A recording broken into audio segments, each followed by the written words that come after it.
Hello नमस्कार साथियों, कैसे हैं आप सभी लोग। आई होप कि सभी लोग अच्छे ही होंगे। साथियों, आप सभी को जानकारी होगा कि हम लोग इस चैनल पर खान सर के पॉकेट जी के बुक को लाइन बाय लाइन रिवीजन कर रहे हैं। जो चैप्टर हम लोग निपटा चुके हैं खान सर के पॉकेट जी के बुक का, उस चैप्टर का हम लोग क्वेश्चन देखेंगे, यानी वन लाइनर क्वेश्चन देखेंगे कि वहाँ से क्या क्या क्वेश्चन आप लोग को एग्जाम में बन सकता है। क्योंकि वहाँ पर देखिएगा, जो खान सर के पॉकेट जी के बुक है वहाँ पर देखिएगा तो जो भी पॉइंट लिखा गया है वो पूरा लैंग्वेज तरीके से लिखा गया है, यानी आप लोग को लैंग्वेज में बताया गया है, समझाया गया है। बट आप लोगों में से ऐसे बहुत लोग होंगे जिनको ये पता नहीं चल रहा होगा कि यहाँ से क्वेश्चन कैसे बनता है, किस प्रकार से क्वेश्चन बनता है। तो मैं आप लोग के सामने आज के सेशन में पूरा जो है हिस्ट्री का जितना क्वेश्चन बनेगा, यानी तीनों पार्ट को जोड़ेंगे, प्राचीन, मध्यकालीन और आधुनिक, तीनों को जोड़कर हम लोग आज के सेशन में क्वेश्चन देखने वाले हैं। तो आई होप कि जो जो मैं क्वेश्चन कराऊंगा आप लोग एक एक करके देखते चलिएगा। जो जो मैं क्वेश्चन कराऊंगा सभी क्वेश्चन को आप लोग याद भी करिएगा। तो जो लोग को ये समझ में नहीं आ रहा था कि हम लोग यहाँ से किस प्रकार से याद करेंगे क्वेश्चन, यानी खान सर के पॉकेट जी के बुक से क्वेश्चन कैसे याद करेंगे, आज के सेशन में जो मैं क्वेश्चन कराऊंगा वो क्वेश्चन याद कर लीजिए। खान सर के पॉकेट जी के बुक का हूबहू क्वेश्चन यहाँ पर आप लोग को देखने को मिलेगा। जो भी क्वेश्चन मैं कराऊंगा वही ये जो है वन लाइनर के तौर पर रहेगा। तो चलिए हम लोग बिना किसी देरी के सेशन को स्टार्ट करते हैं। सेशन को स्टार्ट करने से पहले मैं आप लोग को बता दूं, यहाँ पर विषय सूची दिखा देता हूं, क्योंकि सभी चैप्टर का हम लोग क्या करेंगे, एक क्लास करके जितना भी वन लाइनर क्वेश्चन बनेगा, जितना भी ऑब्जेक्टिव क्वेश्चन बनेगा, सभी को हम लोग क्या करेंगे, निपटाएंगे। तो अभी जो हम लोग पढ़ने वाले हैं अध्याय फर्स्ट, यानी भारत का इतिहास देखेंगे। भारत के इतिहास में प्राचीन हम लोग देखेंगे, मध्यकालीन देखेंगे, उसके बाद आधुनिक यानी मॉडर्न देखेंगे। उसके बाद हम लोग स्टार्ट करेंगे भारत का भूगोल। भारत के भूगोल के साथ साथ हम लोग विश्व का भूगोल भी पढ़ेंगे। और उसके बाद जो है 4 नंबर पर देखेंगे भारतीय राज्य व्यवस्था एवं संविधान, यानी संविधान के यानी कॉन्स्टिट्यूशन के बारे में हम लोग पूरा जो है वन लाइनर के तौर पर याद करेंगे। जितना भी फैक्ट बनेगा सभी फैक्ट को हम लोग याद करेंगे। उसके बाद अगला जो अध्याय आता है ये भारतीय अर्थव्यवस्था यानी इकोनॉमिक्स से जितना भी क्वेश्चन बनेगा उन सभी को भी हम लोग वन लाइनर के तौर पर याद करेंगे। उसके बाद हम लोग साइंस वाले पार्ट में जो है प्रवेश करेंगे। साइंस में सबसे पहले हम लोग फिजिक्स को निपटाएंगे, उसके बाद रसायन जो है केमिस्ट्री को निपटाएंगे, और उसके बाद जीव विज्ञान यानी बायोलॉजी को हम लोग निपटाएंगे। उसके बाद हम लोग मिसलिनियस में चलेंगे, जिस प्रकार से आप लोग देख सकते हैं यहाँ पर कंप्यूटर हम लोग देखेंगे। उसके बाद खेलकूद से संबंधित जो जो क्वेश्चन बनता है आप लोग को एग्जाम में, उन सभी क्वेश्चन को हम लोग देखेंगे। उसके बाद 9 नंबर अध्याय पर देखिएगा तो अंतर्राष्ट्रीय संगठन के बारे में हम लोग देखेंगे कि कौन से संगठन किस प्रकार से काम करती है, और इसका जो है अध्यक्ष कौन है, इसके कौन कौन से देश सदस्य है, सारा पॉइंट हम लोग याद करते चलेंगे। उसके बाद 10 नंबर पर हम लोग देखेंगे पुरस्कार एवं सम्मान से संबंधित, क्योंकि पुरस्कार एवं सम्मान से संबंधित भी क्वेश्चन आप लोग को एग्जामिनर में जो है बहुत ज़्यादा आप लोग के एग्जाम में सेट करता है। उसके बाद हम लोग यहाँ पर अंतर्राष्ट्रीय पुरस्कार, राष्ट्रीय पुरस्कार, ये सभी पॉइंट को हम लोग देखेंगे। और अंत में हम लोग क्या देखेंगे, सामान्य ज्ञान का मिसलिनियस देखेंगे, यानी विविध देखेंगे, जिसके अंतर्गत भारत का अंतरिक्ष जो है कार्यक्रम देखेंगे। उसके बाद भारत के जो है नृत्य देखेंगे, मंदिर देखेंगे, मस्जिद देखेंगे। ये सभी पॉइंट को हम लोग मिसलिनियस में रखेंगे और सभी पॉइंट को हम लोग याद करेंगे। तो चलिए हम लोग आज के जो चैप्टर स्टार्ट करेंगे, भारत का इतिहास स्टार्ट करेंगे, जिसके माध्यम से हम लोग तीनों पार्ट को आज ही के सेशन में कंप्लीट करने वाले हैं। तो ये जो सेशन होने वाला है ये कम से कम जो है 4 से 5 घंटा चलेगा। तो आप लोग को बिल्कुल घबराना नहीं है, जितना देर तक चले, हो सकता है कि 2-2.5 घंटा में भी हम लोग निपटा सकते हैं। ये आप पर डिपेंड करता है कि आप लोग कितने जो है सब्र से इस वीडियो को देख रहे हैं, कितने आप लोग लगन से इस वीडियो को देख रहे हैं, कितना आप में जोश है इस वीडियो को देखने के लिए। तो ये आप पर डिपेंड करता है। तो चलिए हम लोग इस सेशन को स्टार्ट करते हैं। तो अभी जो हम लोग स्टार्ट करेंगे प्राचीन भारत से स्टार्ट करते हैं। तो चलिए प्राचीन भारत से जितना भी क्वेश्चन बनेगा उन सभी क्वेश्चन को हम लोग क्या करेंगे, एक एक करके याद करेंगे। जितना मैं क्वेश्चन कराऊंगा उतना क्वेश्चन आप लोग यदि कर लेते हैं तो यकीन मानिए उससे ज़्यादा आप लोग को जो है पढ़ने की ज़रूरत नहीं पड़ेगी। तो चलिए हम लोग एक एक पॉइंट याद करते चलते हैं यहाँ पर। तो देखिएगा यहाँ पर लिखा गया है, 1 मिनट रुकिएगा, उसको यहाँ पर देखिएगा सबसे फर्स्ट पॉइंट में देखिएगा, थोड़ा सा मैं इसको जूम आउट कर देता हूँ ताकि आप लोग को जो है स्पष्ट तरीके से दिखाई दे। तो देखिएगा यहाँ पर लिखा गया हड़प्पा सभ्यता का सर्वाधिक मान्यता प्राप्त काल आप लोगों से पूछेगा तो आप लोग क्या बतलाइएगा, 2500 ईसा पूर्व से 1750 ईसा पूर्व तक। तो आप लोगों से हड़प्पा या सिंधु घाट हड़प्पा सभ्यता के बारे में पूछेगा तो आप लोग क्या बतलाइएगा, तो आप लोग बतलाइएगा 2500 ईसा पूर्व से लेकर 1750 ईसा पूर्व के बीच के समय को माना जाता है। उसके बाद अगला पॉइंट आता है सिंधु घाटी की सभ्यता में घोड़े के अवशेष कहाँ से मिले हैं। तो जो सिंधु घाटी सभ्यता में घोड़े का अवशेष मिला है ये कहाँ से मिला है, तो आप लोग कहिएगा सुरकोटदा से मिला है। सिंधु घाटी स्थल जो है कालीबंगा जो है किस प्रदेश में स्थित है, तो आप लोग बताइएगा राजस्थान में स्थित है। ये बहुत बार एग्जामिनर क्वेश्चन पूछता है। आप लोगों को मैं बता दूं जितना भी यहाँ पर क्वेश्चन है ये सभी क्वेश्चन ही VVI है, तो आप लोग ये मत कहिएगा कि ये क्वेश्चन जो है इससे शॉर्ट बनाइए, यानी जो मैं करा रहा हूँ इसमें आप ये बतलाइए कि इसमें कौन कौन से क्वेश्चन आने का संभावना है, तो ये मत पूछिएगा। जितने भी क्वेश्चन कराऊंगा सभी क्वेश्चन आने का संभावना है, सभी क्वेश्चन को आप लोग को हर हाल में याद करना है। चलिए अगला क्वेश्चन देखिएगा। किस पदार्थ का उपयोग हड़प्पा काल की मुद्राओं के निर्माण के मुख्य रूप में से किया गया था, तो आप लोग बताइएगा सेल खड़ी का उपयोग किया गया था। हड़प्पा सभ्यता किस युग की थी, तो आप लोग बताइएगा ये कांस्य युग की थी। सिंधु घाटी सभ्यता के लोगों का मुख्य व्यवसाय क्या था, तो आप लोग कहिएगा व्यापार था। हड़प्पा सभ्यता के निवासी थे, कहाँ के निवासी थे, तो आप लोग कहिएगा शहरी निवासी थे। तो ये हड़प्पा सभ्यता के जो लोग थे ये शहर के रहने वाले लोग थे। ये पॉइंट आप लोग जरूर याद रखिएगा। ये कैसे पॉइंट पता चला है, तो ये खुदाई के जो साक्ष्य मिला है खुदाई के दौरान उससे जो है पता लगा है कि जो वहाँ का निवास स्थान था वो नगरीय लोग थे, यानी शहरीय लोग थे। अगला पॉइंट है सिंधु सभ्यता के घर किससे बनाए जाते थे, तो आप लोग कहिएगा ईंट से बनाए जाते थे। हड़प्पावासी किस वस्तु के उत्पादन में सर्वप्रथम थे, तो आप लोग बताइएगा कपास का जो है वस्तु में सर्वप्रथम उत्पादन थे ये लोग। हड़प्पा सभ्यता का सर्वप्रथम खोजकर्ता कौन था, तो आप लोग कहिएगा दया राम साहनी। कब, तो आप लोग क्या बताइएगा 1921 ईस्वी।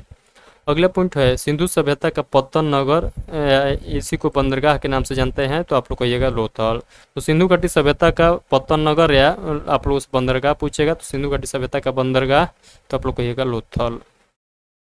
अगला पॉइंट आता है पैमानों की खोज ने यह सिद्ध कर दिया है कि सिंधु घाटी के लोग माप और तौल से परिचित थे। यह खोज कहाँ पर हुई है, तो आप लोग कहिएगा लोथल में। मोहनजोदड़ो को किस एक अन्य नाम से भी जाना जाता है, तो मोहनजोदड़ो को इसका अन्य नाम क्या है आप लोगों को बतलाना है। तो मोहनजोदड़ो को मृतकों का टीला भी कहा जाता है। अगला पॉइंट है हड़प्पा सभ्यता का जो है प्रचलित नाम क्या है, तो आप लोग कहिएगा सिंधु घाटी की सभ्यता। तो सिंधु घाटी की सभ्यता को ही हम लोग हड़प्पा सभ्यता के नाम से भी जानते हैं। ऐसा क्यों, तो आप लोग को मैं बता दूं कि सिंधु घाटी सभ्यता के तहत जो सबसे पहला जो शहर का खुदाई हुआ था वो था हड़प्पा। तो सबसे पहला जो स्थल का खुदाई कौन सा हुआ था, तो हड़प्पा हुआ था, इसीलिए सिंधु घाटी सभ्यता को हड़प्पा सभ्यता के नाम से भी जाना जाता है। तो ये इसके पीछे का रीजन है। अगला पॉइंट आता है कपास का उत्पादन सर्वप्रथम सिंधु क्षेत्र में हुआ, जिससे ग्रीक या यूनान के लोग ने किस नाम से पुकारा, तो आप लोग कहिएगा सिंडन। अगला पॉइंट है सिंधु घाटी सभ्यता जानी जाती है तो अपने नगर नियोजन के लिए जानी जाती है। भारत में खोजा गया सबसे पहला पुराना शहर कौन सा था, तो आप लोग कहिएगा हड़प्पा ही था। सबसे पहले कौन खोजा गया था, हड़प्पा, इसीलिए सिंधु घाटी सभ्यता का नाम जो है हड़प्पा सभ्यता के नाम से भी जाना जाता है। अगला क्वेश्चन है भारत में चांदी की उपलब्धता के प्राचीनतम साक्ष्य मिलते हैं, तो आप लोग कहिएगा हड़प्पा संस्कृति में ही मिलते हैं। उसके बाद अगला क्वेश्चन आप लोग के सामने है। अगला क्वेश्चन बतलाइएगा लिखा गया हड़प्पा में एक उन्नत जल प्रबंधन प्रणाली का पता चला है, वो कौन है, तो आप लोग कहिएगा धोलावीरा है। उसके बाद अगला पॉइंट है हड़प्पा सभ्यता की खोज किस वर्ष हुई थी, तो आप लोग कहिएगा 1921 में हुई थी। तो हड़प्पा सभ्यता की खोज कब हुई थी, 1921 ईस्वी में हुई थी। उसके बाद अगला क्वेश्चन याद रखिएगा हड़प्पा के मिट्टी के बर्तनों पर सामान्यतः किस रंग का उपयोग हुआ था, तो आप लोग कहिएगा लाल रंग का उपयोग हुआ था। तो मिट्टी के बर्तनों पर किस रंग का कलाई किया जाता था, तो आप लोग कहिएगा लाल रंग का कलाई किया जाता था। ये प्रावधान अभी भी आप लोग गांव देहात में देखे होंगे कि जो कुम्हार वहीला बनाता है उस पर जो है लाल रंग का कलर चढ़ाता है, जिसे देखने में और जो है ज़्यादा आकर्षित लगता है, सुंदर लगता है, बुझाता है कि ये बर्तन जो है पका हुआ पूरा बर्तन है। अगला पॉइंट है सिंधु घाटी सभ्यता की विकसित अवस्था में किस स्थल से घरों में कुओं के अवशेष मिले हैं, तो आप लोग कहिएगा मोहनजोदड़ो से ये पता चला है। सिंधु घाटी सभ्यता की खोज निकालने में जिन दो भारतीय का नाम जुड़ा है वो है, तो एक तो पहला हो जाएगा दयाराम साहनी और दूसरा राखलदास बनर्जी। आप लोग को बतलाना है जो राखलदास बनर्जी है ये किस स्थल का खोज करता है, तो जल्दी से बताइए, इस वीडियो के कमेंट बॉक्स में छाप दीजिए सभी लोग। तो चलिए यहाँ पर अगला आप लोग क्वेश्चन देखिएगा, बतलाया गया है रंगपुर जहाँ हड़प्पा की समकालीन सभ्यता थी वह है कौन, तो सौराष्ट्र में। हड़प्पा एवं मोहनजोदड़ो की पुरातात्विक खुदाई के प्रभारी थे, तो आप लोग बताइएगा सर जॉन मार्शल थे। किस पशु की आकृति जो मुहर पर मिली है, जिससे ज्ञात होता है कि सिंधु घाटी एवं जो है मेसोपोटामिया की सभ्यता के मध्य व्यापारिक संबंध थे। तो आप लोग कहिएगा बैल का साक्ष्य, यानी बैल पशु का साक्ष्य जो है कहाँ पर मिला है, तो मुहर पर मिला है। हड़प्पा के लोगों की सामाजिक पद्धति कैसी थी, तो आप लोग क्या बतलाइएगा, उचित समाजवादी पद्धति थी। हड़प्पा सभ्यता के अंतर्गत हल से जोते गए खेत का साक्ष्य कहाँ से मिला है, तो हड़प्पा सभ्यता के अंतर्गत जो है हल से जोता गया खेत जो है इसका साक्ष्य कहाँ से मिला है, यानी हल का जो है फार जो होता है ये कहाँ से मिला है, तो आप लोग को ये कालीबंगा से मिला है। सिंधु सभ्यता की ईंटों का अलंकरण किस स्थान से मिलता है, तो आप लोग कहिएगा कालीबंगा से मिलता है। अगला क्वेश्चन है मोहनजोदड़ो कहाँ स्थित है, तो आप लोग कहिएगा सिंध वाले इलाके में स्थित है, यानी सिंध प्रांत में स्थित है। ये वर्तमान में कहाँ है, तो आप लोग क्या कहिएगा, सिंध जो है ये कहाँ है, तो पाकिस्तान में है। सिंधु सभ्यता में वृहद स्नानागार पाया जाता है कहाँ पर, तो आप लोग कहिएगा मोहनजोदड़ो में पाया जाता है। हड़प्पाकालीन स्थलों में अभी तक किस धातु का प्राप्त जो है नहीं हुई है, तो आप लोग कहिएगा लोहा से परिचित लोग नहीं थे। कहाँ गए, तो हड़प्पाकालीन जो लोग थे वो लोहा से प्रचलित नहीं थे। अगला क्वेश्चन आप लोग के सामने आता है, किस पशु के अवशेष सिंधु घाटी सभ्यता में प्राप्त नहीं हुई है, तो आप लोग कहिएगा गाय का। स्वतंत्रतायोत्तर भारत में सबसे अधिक संख्या में हड़प्पा युगीन स्थलों की खोज किस प्रांत में हुई है, तो आप लोग कहिएगा गुजरात में हुई है। चलिए हम लोग अगला क्वेश्चन देखते हैं। अगला पॉइंट आप लोग याद रखिएगा, किस हड़प्पाकालीन स्थल से नृत्य मुद्रा वाली स्त्री की कांस्य मूर्ति प्राप्त हुई है, तो आप लोग कहिएगा मोहनजोदड़ो से हुई है। हड़प्पावासी किस धातु से परिचित नहीं थे, तो आप लोग कहिएगा लोहा। देखिए क्वेश्चन जो है रिपीट कर दिया है। किस हड़प्पाकालीन स्थल से युगल जो है समाधान का साक्ष्य मिला है, तो आप लोग कहिएगा लोथल से। मानव समाज विलक्षण है क्योंकि वह मुख्यतः आश्रित होता है किस पर, तो संस्कृति पर। सिंधु सभ्यता संबंधित है, तो आप लोग कहिएगा आधे ऐतिहासिक युग से संबंधित है। ये क्वेश्चन आप लोग देख सकते हैं यूपीएससी प्रीलिम्स के 1966 में पूछा गया है और 39वें बीपीएससी प्रीलिम्स में 1994 में पूछा गया क्वेश्चन है। इससे ज़्यादा ही बार पूछा गया क्वेश्चन है। तो आप लोग जो मैं क्वेश्चन करा रहा हूँ आप लोग को, वो सभी क्वेश्चन महत्वपूर्ण है। सभी क्वेश्चन आप लोग एक बार याद जरूर करते चलिएगा। चलिए अगला पॉइंट यहाँ पर देखिएगा, सिंधु घाटी की सभ्यता गैर आर्य थी क्योंकि वह क्या थी, तो वह नगरीय सभ्यता थी। सिंधु घाटी सभ्यता को आर्यों से पूर्व की रखे जाने का महत्वपूर्ण कारक है, तो आप लोग कहिएगा मृद भांड। तो मृद भांड आप लोग याद रखिएगा। अगला क्वेश्चन है, सिंधु घाटी संस्कृति वैदिक सभ्यता से भिन्न थी क्योंकि इसके पास विकसित शहरी जीवन की सुविधाएं थी। हड़प्पा संस्कृति की जानकारी मुख्यतः स्रोत है, तो मुख्य इसका क्या स्रोत है, तो आप लोग कहिएगा पुरातात्विक खुदाई। तो खुदाई के माध्यम से ही हमको सभी जानकारी मिली है। सिंधु घाटी के निवासियों की सभ्यता को जानने का मूल स्रोत है, वहाँ पाए गए हैं क्या, तो बर्तन, जेवर, हथियार और औजार। तो ये इन सभी को देखते हुए जो है पता लगाया गया है। आइए हम लोग आगे के पॉइंट को और बेहतरीन तरीके से समझने का प्रयास करते हैं। तो यहाँ पर देखिएगा अगला क्वेश्चन आप लोग के सामने है, भारत में चांदी की उपलब्धता के प्राचीनतम साक्ष्य मिलते हैं, तो कहाँ से मिलते हैं, तो आप लोग कहिएगा हड़प्पा संस्कृति में मिलते हैं।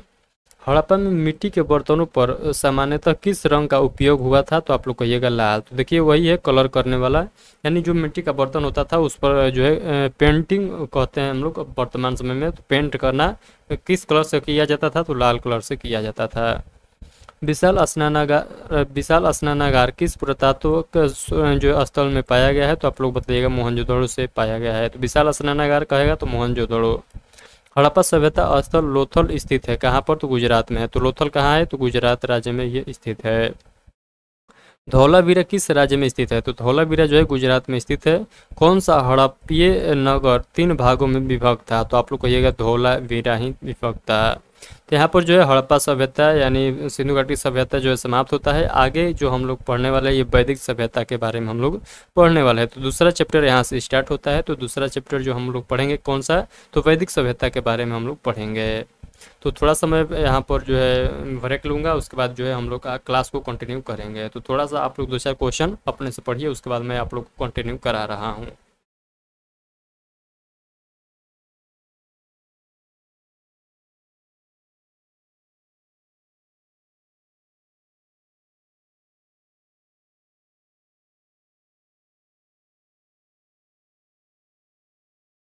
तो चलिए हम लोग स्टार्ट करते हैं। तो सबसे पहला पॉइंट देखिएगा, पूर्व वैदिक या ऋग वैदिक संस्कृति का काल किससे माना जाता है।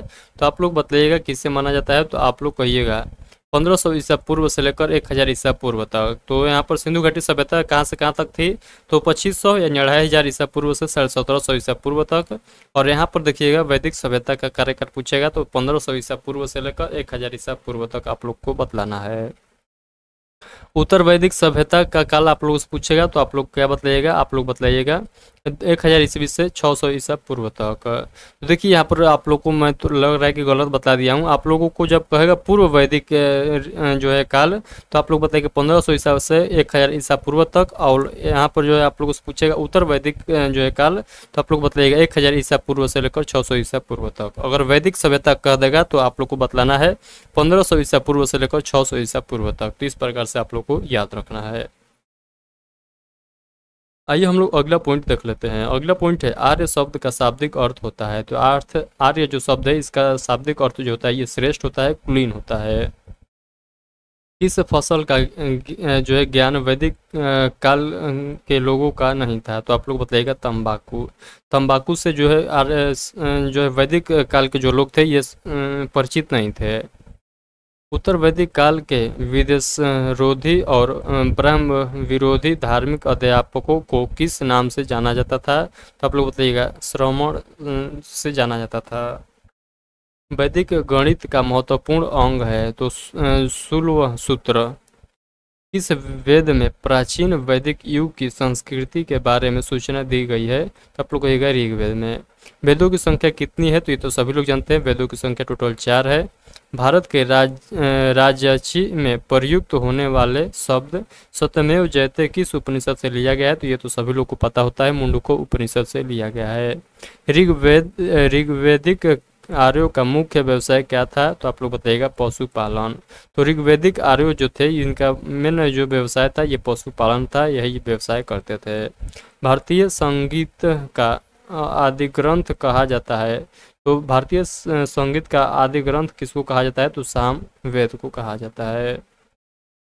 यहाँ पर देखिएगा प्रमुख दर्शन और उनके प्रवर्तक का नाम लिखा गया है। तो यहाँ पर देखिएगा दर्शक का नाम है नीचे में और यहाँ पर नीचे में प्रवर्तक का नाम लिखा गया है। तो सांख्य का प्रवर्तक जो हो जाएगा कपिल हो जाएगा, न्याय का गौतम, चार्वक का हो जाएगा चरवाक, उसके बाद योग का पतंजलि, पूर्व मीमांसा का हो जाएगा जैमिनी, और उत्तरी मीमांसा का हो जाएगा बादरायण, और यहाँ पर वैशेषिक हो जाएगा कणाद। तो ये आप लोग को याद रखना है।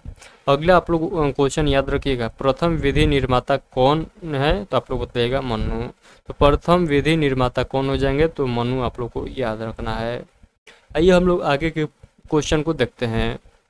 कृष्ण भक्त का प्रथम और प्रधान ग्रंथ है। तो आप लोग क्या बतलाएगा, श्रीमद् भगवत गीता। तो श्रीमद् भगवत गीता आप लोग को याद रखना है। कृष्ण भक्त का प्रथम और प्रधान ग्रंथ कौन सा है, तो श्रीमद् भगवत गीता है। अगला पॉइंट है ऋग्वेद में संपत्ति का प्रमुख रूप क्या है। तो आप लोग कहिएगा गोधन है।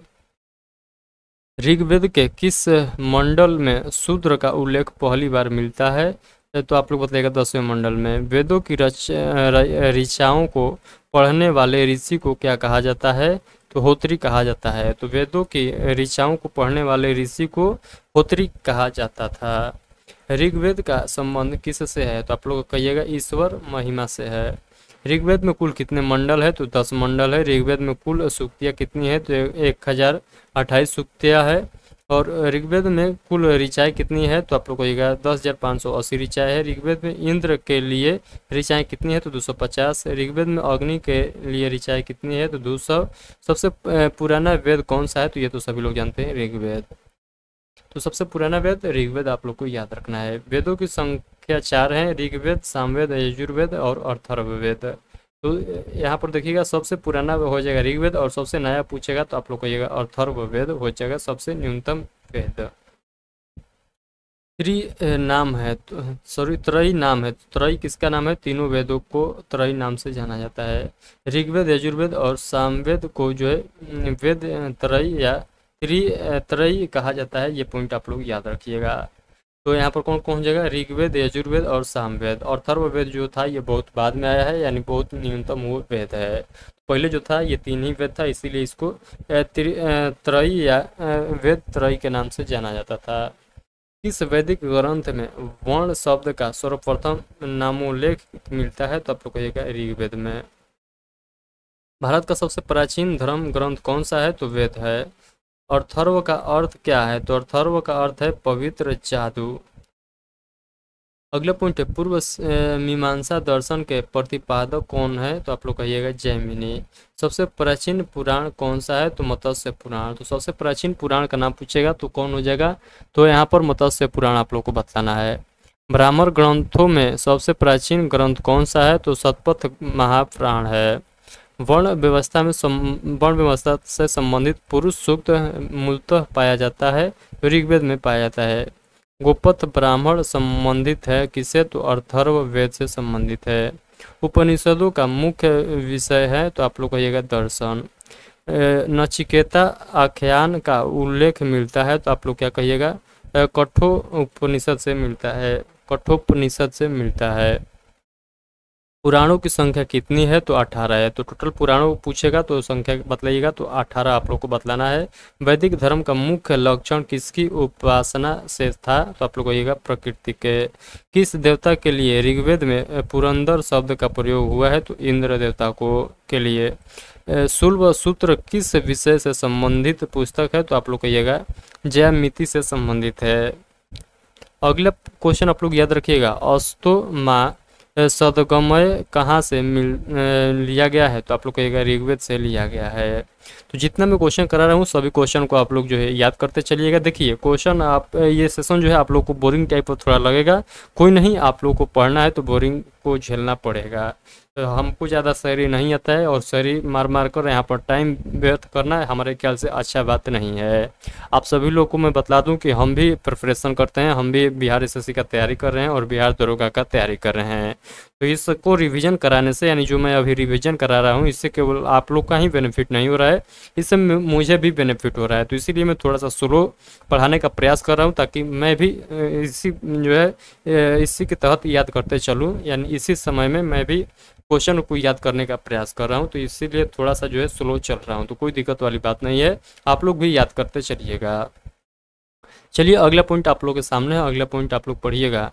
आर्य भारत में बाहर से आए और सर्वप्रथम बसे कहाँ थे? तो आप लोग बताइएगा। सबसे पहले जो है आर्य आकर भारत में पंजाब में बसे थे। ऋग्वेद का कौन सा मंडल पूर्णतः सोम को समर्पित है? तो ऋग्वेद का वो कौन सा मंडल है जो पूर्णतः जो है सोम को समर्पित है? तो आप लोग क्या कहिएगा? 9वां मंडल है। तो 9वां मंडल ऑप्शन नहीं है, 9वां मंडल आप लोग को याद रखना है। तो इतना पॉइंट आप लोग याद रखिएगा। चलिए हम लोग आगे के क्वेश्चन को देखते हैं।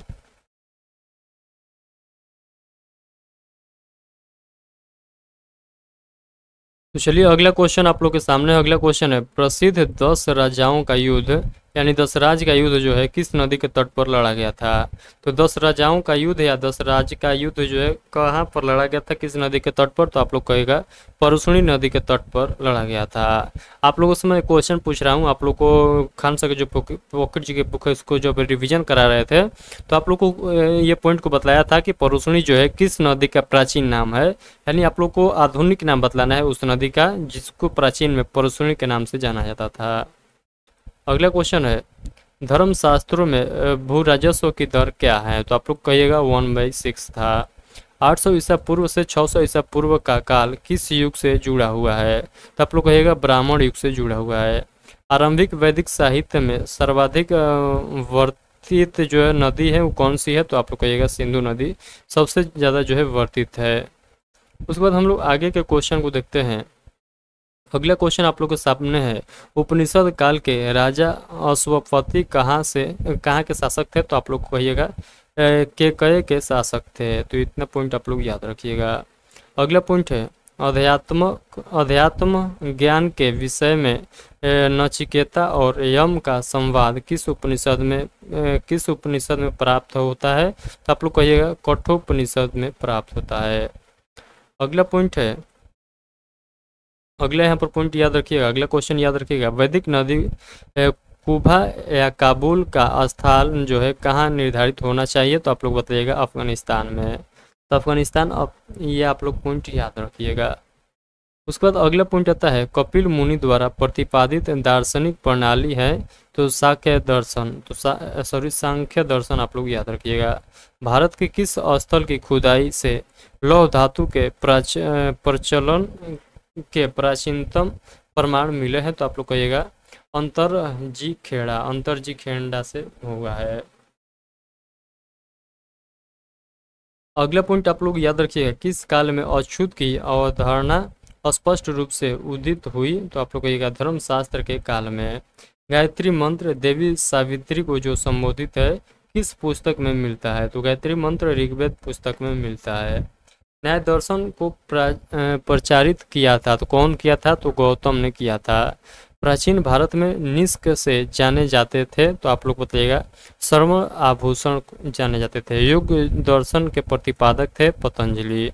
उपनिषद पुस्तक है तो आप लोग कहिएगा दर्शन पर। तो उपनिषद जो पुस्तक लिखा गया है ये दर्शन से संबंधित है। पूर्व वैदिक आर्यों का धर्म प्रमुखतः था तो प्राकृतिक पूजा और यज्ञ से संबंधित था। चरक संहिता नामक पुस्तक किस विषय से संबंधित था? तो चरक संहिता जो बुक है ये किससे संबंधित था? तो चिकित्सा से संबंधित था। यज्ञ संबंधी विधि विधानों का पता चलता है तो यजुर्वेद से पता चलता है। वैदिक युगीन सभा क्या थी? तो मंत्री परिषद थी। तो वैदिक युगीन जो सभा थी ये क्या थी? सभा किसको कहा जाता था? तो आप लोग कहिएगा मंत्री परिषद को सभा कहा जाता था। वैदिक युग में प्रचलित लोकप्रिय शासन प्रणाली थी तो गणतंत्र थी। सबसे प्राचीन वेद कौन सा है? तो आप सभी लोग जानते हैं ऋग्वेद है।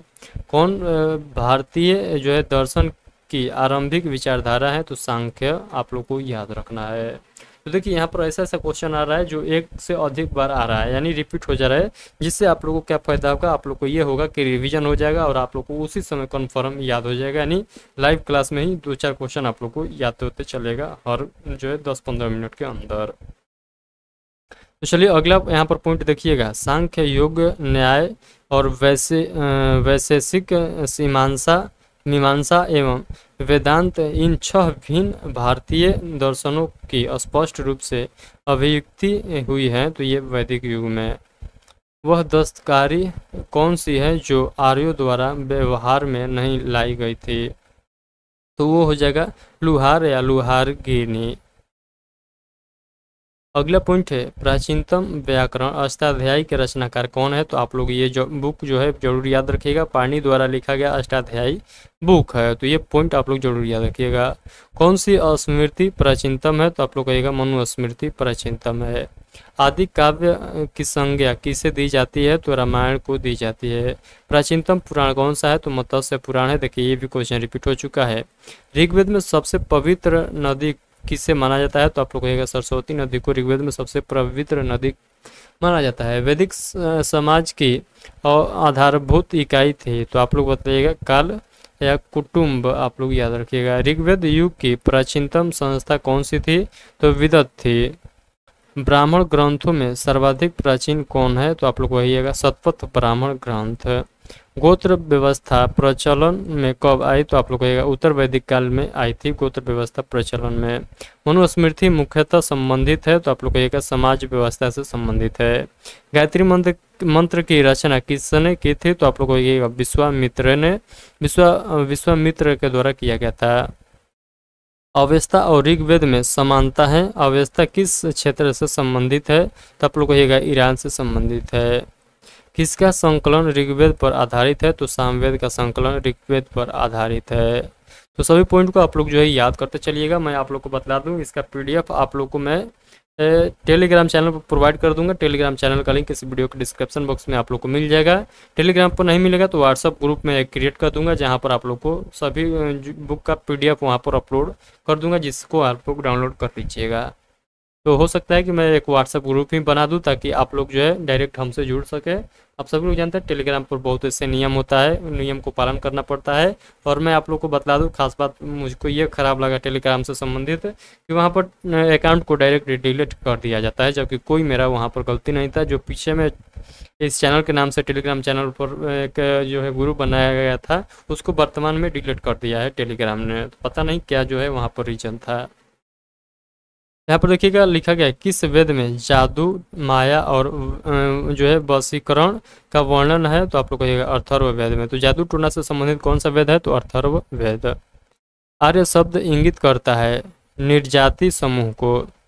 प्राचीनतम विवाह संस्कार का वर्णन करने वाला विवाह सूक्त किस में पाया जाता है, तो ऋग्वेद में पाया जाता है।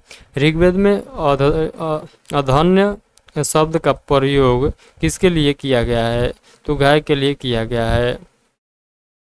ऋग्वेद में किन नदियों का उल्लेख अफगानिस्तान के साथ आर्यों के संबंध का सूचक है, तो कुंभा या क्रमु, आप लोग नदी का नाम याद रखिएगा। आर्यों के आर्कटिक होम सिद्धांत का पक्ष किसने लिया था, तो वीजी तिलक ने लिए थे। अर्थर्व का अर्थ है, तो अर्थर्व का अर्थ होता है पवित्र जादू। कौन सा वेद अंशतः गथ रूप में विरचित है, तो आप लोग कहिएगा यजुर्वेद। उत्तर वैदिक काल में किस देवता को सर्वोत्तम स्थान प्राप्त था, तो प्रजापति को सर्वोत्तम स्थान प्राप्त था। संस्कारों की कुल संख्या कितनी है, तो 16 संस्कार। आप लोग सुने होंगे कि 16 संस्कार इसमें कुट कुट कर भरा हुआ है, तो 16 संस्कार आप लोग याद रखिए। कर्म का सिद्धांत संबंधित है मीमांसा से संबंधित है, तो कर्म का सिद्धांत किससे संबंधित है, तो मीमांसा से संबंधित है। आई होप कि जो मैं पॉइंट बतलाया हूँ इस चैप्टर से संबंधित सभी पॉइंट आप लोगों को क्लियर तरीके से समझ में आ चुका है। अब हम लोग तीसरा चैप्टर जो स्टार्ट करेंगे ये है बौद्ध धर्म व जैन धर्म। तो बौद्ध धर्म प्लस जैन धर्म दोनों को कंबाइंड करके हम लोग यहाँ पर क्वेश्चन ऑनलाइन देखने वाले हैं। तो चलिए हम लोग बिना किसी देर के इस चैप्टर को भी हम लोग फटाफट निपटाते हैं।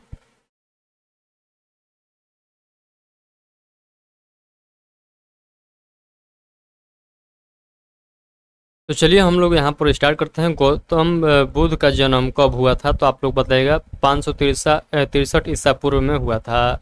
तो जो महात्मा जो गौतम बुद्ध है इनका जन्म कब हुआ था, तो आप लोग बताइएगा 563 ईसा पूर्व में। कहाँ पर हुआ था, तो लुम्बिनी कपिलवस्तु नेपाल में हुआ था। गौतम बुद्ध का जन्म स्थल कहाँ है, तो लुम्बिनी आप लोग को याद रखना है। वह आध्यात्म बौद्ध साहित्य जो बुद्ध के पवित्र जन्मों की कथाओं को के विषय में है क्या है, तो आप लोग कहिएगा जातक। त्रिपिटक धर्म ग्रंथ है, तो बौद्धों से संबंधित त्रिपिटक है। तो आप लोग त्रिपिटक का नाम भी याद किए होंगे, मैं आप लोग को जो ट्री के माध्यम से भी बताया था कि इस प्रकार से याद करिए। बुद्ध ने किस स्थान पर महापरिनिर्वाण यानी मृत्यु प्राप्त किया था, तो आप लोग बताइएगा कुशीनगर में इनका मृत्यु हुआ था। भारत में सबसे प्राचीन विहार हैं, तो आप लोग कहिएगा नालंदा। बुद्ध की मृत्यु के बाद प्रथम बौद्ध संगति की अध्यक्षता किसने किया था, तो आप लोग बताइएगा महाकश्यप के द्वारा किया गया था। नागार्जुन कौन थे, तो आप लोग कहिएगा बौद्ध दार्शनिक था। इस नगर में प्रथम बौद्ध संगति या सभा आयोजित की गई थी, तो राजगृह में की गई थी। वर्तमान में नाम इसका राजगीर है जो कि बिहार में है। अष्टांगिक मार्ग की संकल्पना अंग है, तो आप लोग कहिएगा धर्म चक्र प्रवर्तन सूत्र के जो है विषय वस्तु का, तो ये पॉइंट आप लोग याद रखिएगा। मिलिहद पन्हो राजा मिलिंद और किस बौद्ध भिक्षु के मध्य संवाद के रूप में है, तो आप लोग कहिएगा नागसेन के बीच में संवाद के रूप में है। महायान बौद्ध धर्म में संबोधित्व अवलोकितेश्वर और किस अन्य नाम से जानते हैं, तो आप लोग कहिएगा पदपाणी के नाम से जानते हैं। बौद्ध धर्म तथा जैन धर्म दोनों ही विश्वास करते थे किस पर, तो आप लोग कहिएगा कर्म तथा पुनर्जन्म के सिद्धांत सही हैं, तो इस पर जो है ये दोनों विश्वास करते थे। कनिष्क के शासन काल में चतुर्थ बौद्ध संगति सभा किस नगर में आयोजित की गई थी, तो आप लोग कहिएगा कुंडन वन कश्मीर में इसका आयोजन किया गया था। तृतीय बौद्ध संगति कहाँ आयोजित हुआ था, तो पाटलिपुत्र वर्तमान में पटना है जिसका नाम। चलिए हम लोग आगे के पॉइंट को क्या करते हैं याद करते हैं। तो बुद्ध के जीवन से जुड़े प्रतीक आप लोग याद रखिएगा। हाथी का जो प्रतीक है बुद्ध के गर्भ में आने का प्रतीक था, और कमल जो प्रतीक है जन्म का प्रतीक है। सांड का जो प्रतीक है यौवन का प्रतीक है। घोड़ा का जो प्रतीक है ये गृह त्याग का प्रतीक है। पीपल जो प्रतीक है ये ज्ञान की प्राप्ति का प्रतीक है, और शेर जो है समृद्धि का प्रतीक है। तो ये सभी प्रतीक आप लोग याद रखिएगा। पद चिन्ह जो है ये निर्माण का प्रतीक है, और स्तूप जो है ये मृत्यु का प्रतीक है।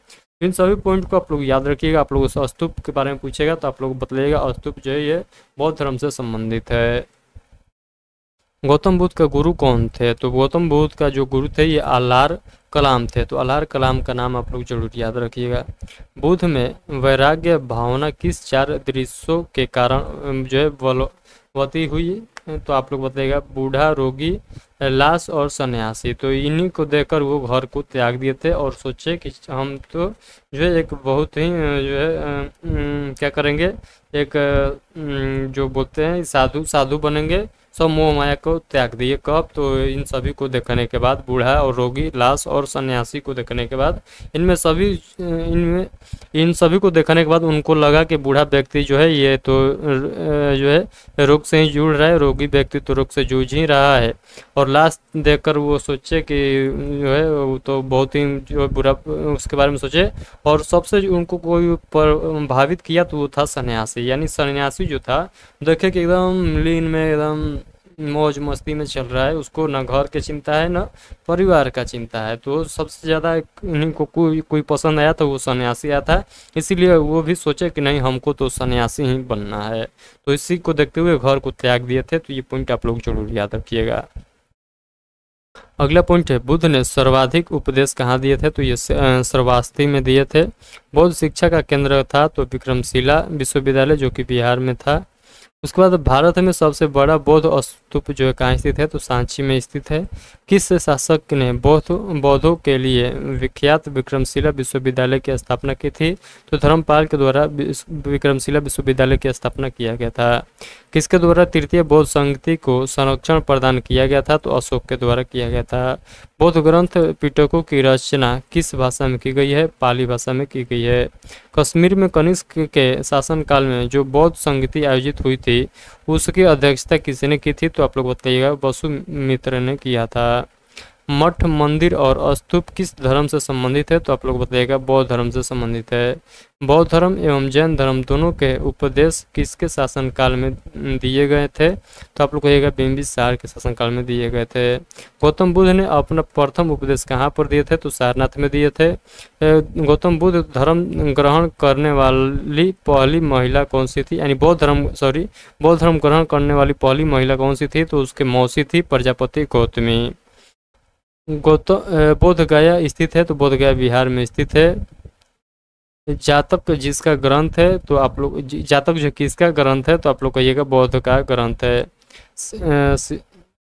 सिद्धार्थ बुद्ध को ज्ञान प्राप्ति कहाँ हुई थी? तो बोध गया पीपल वृक्ष के नीचे इनको ज्ञान की प्राप्ति हुई थी, निरंजना नदी के तट पर। सारनाथ में बुद्ध का प्रथम प्रवचन कहलाता है? तो आप लोग कहिएगा, धर्म चक्र प्रवर्तन। बौद्ध धर्म ने समाज के किन वर्गों का महत्वपूर्ण प्रभाव डाला? तो आप लोग कहेगा, महिला और शूद्र पर। बुद्ध के गृह त्याग का प्रतीक क्या है? तो घोड़ा है, जो कि हम लोग ऑलरेडी देख चुके हैं। गौतम बुद्ध द्वारा भिक्षुणी संघ की स्थापना कहाँ की गई थी? तो कपिलवस्तु में की गई थी।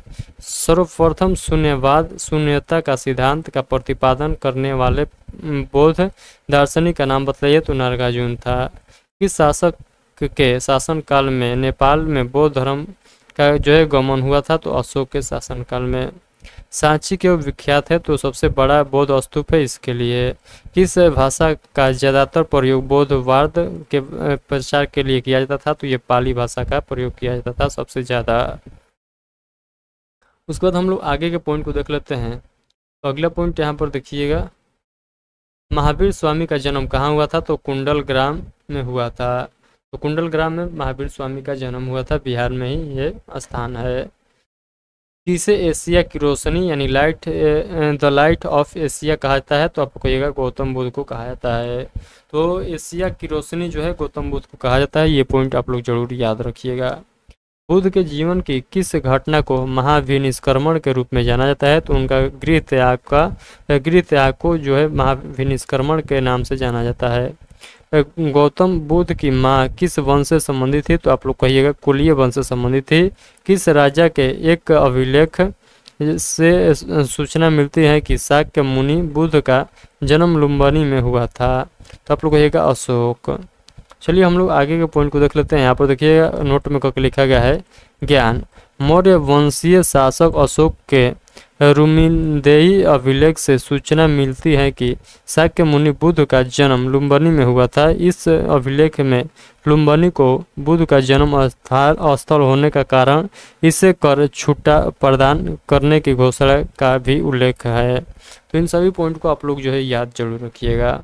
चलिए हम लोग क्वेश्चन की ओर लौटते हैं और समझते हैं। एक क्वेश्चन ऑनलाइनर के तौर पर, महात्मा बुद्ध ने अपना पहला धर्म चक्र परिवर्तन किस स्थान पर दिया था? तो सारनाथ में दिए थे। बुद्ध ने सर्वप्रथम उपदेश दिए थे तो श्रावस्ती में दिए थे। सॉरी, सर्वप्रथम नहीं, सर्वाधिक कहेगा तो श्रावस्ती, और सर्वप्रथम कहेगा तो आप लोग कहाँ बताइएगा? सारनाथ में। अगला पॉइंट है, महावीर का जन्म किस क्षत्रिय गोत्र में हुआ था? तो जानत्रिक आप लोग को याद रखना है। महावीर की माता कौन थी? तो त्रिशला थी। महावीर का मूल नाम क्या था? तो वर्धमान था। और महावीर की मृत्यु कहाँ पर हुआ था? तो पावापुरी में हुआ था।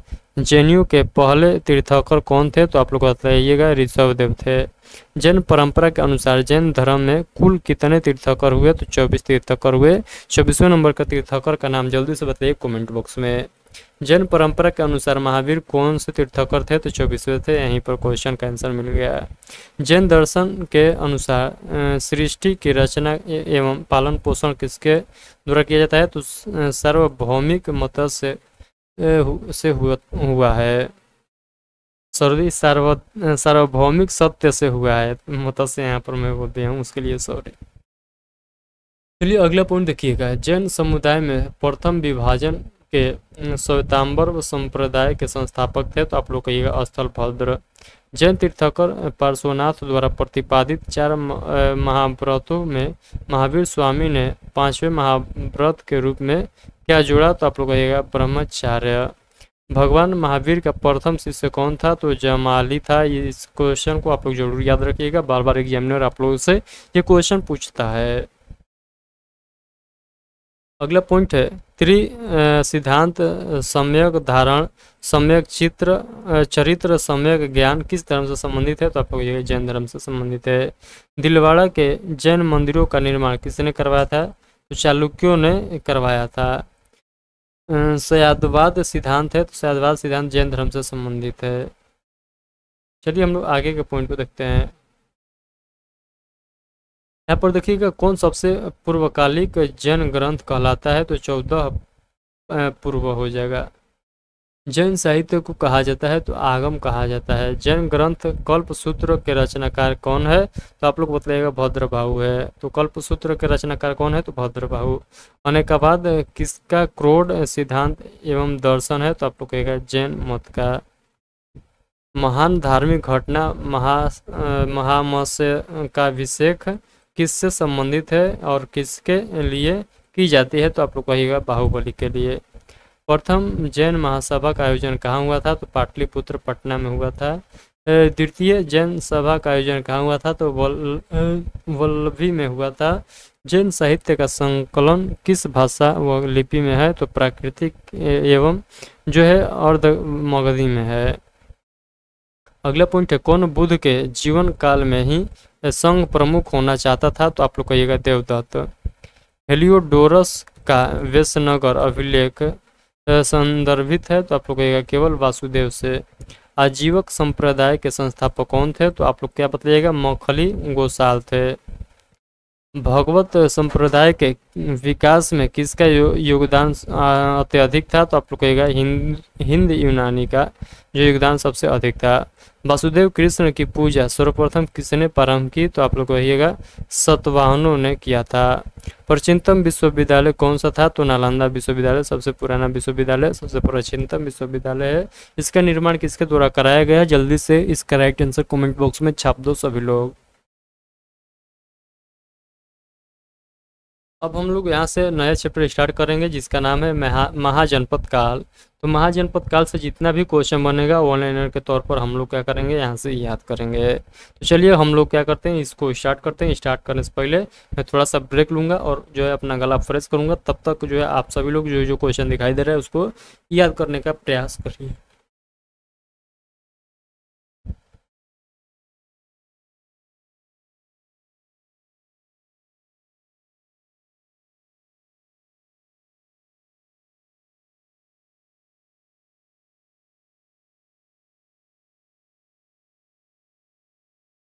तो चलिए पहला पॉइंट देखिएगा महाजनपद काल से संबंधित। तो पहला पॉइंट है, पाली ग्रंथों में गांव के मुखिया को क्या कहा जा गया है? तो आप लोग कहिएगा भोजक या ग्राम भोजक के नाम से जाना गया है। उज्जैन का प्राचीन नाम था, तो उज्जैन का प्राचीन नाम अवंतिका था। नंद वंश का संस्थापक कौन था? तो आप लोग क्या बतलाएगा? महापद्म नंद थे। प्राचीन भारत में पहला विदेशी आक्रमण किसके द्वारा किया गया था? तो प्राचीन भारत में पहला विदेशी आक्रमण ईरानियों के द्वारा किया गया था। तो ईरानियों के द्वारा प्राचीन भारत में पहला विदेशी आक्रमण हुआ था। सिकंदर ने भारत पर कब जो है आक्रमण किया था? तो आप लोग क्या बतलाएगा? 326 ईसा पूर्व में। ये आप लोग याद रखिएगा। हर्यक वंश के किस शासक को कुणिक कुणिक कहा जाता था? तो आप लोग कहिएगा अजातशत्रु को कुणिक कहा जाता था। इस शासक ने गंगा एवं सोन नदियों के संगम पर पाटलिपुत्र नामक नगर की स्थापना की? तो आप लोग क्या बताइएगा? उदयन ने किया था। 323 ईसा पूर्व में सिकंदर महान की मृत्यु हुई थी, कहाँ पर? तो आप लोग बताइएगा बेबीलोन में हुआ था। सिकंदर महान एवं पुरुष या पुरु की सेनाओं ने किस नदी के आमने सामने वाले तटों पर पड़ाव डाला हुआ था? तो आप लोग कहिएगा झेलम नदी के आमने सामने तटों पर पड़ाव डाला हुआ था। उसके बाद अगला पॉइंट है, किस प्रकार का मृदभांड भारत में द्वितीय नागरीकरण या शहरीकरण के प्रारंभ का प्रतीक माना गया है? तो आप लोग कहिएगा उत्तरी काले पालिशकृत बर्तन। मगध की प्रथम राजधानी कौन सी थी? तो आप लोग कहिएगा गिरिव्रज या राजगिरी। चलिए हम लोग आगे के पॉइंट को क्या करते हैं, एक करके याद करते हैं। अगला पॉइंट है, किस शासक द्वारा सर्वप्रथम पाटलिपुत्र का राजधानी के रूप में चयन किया गया था? तो आप लोग कहिएगा उदयन के द्वारा।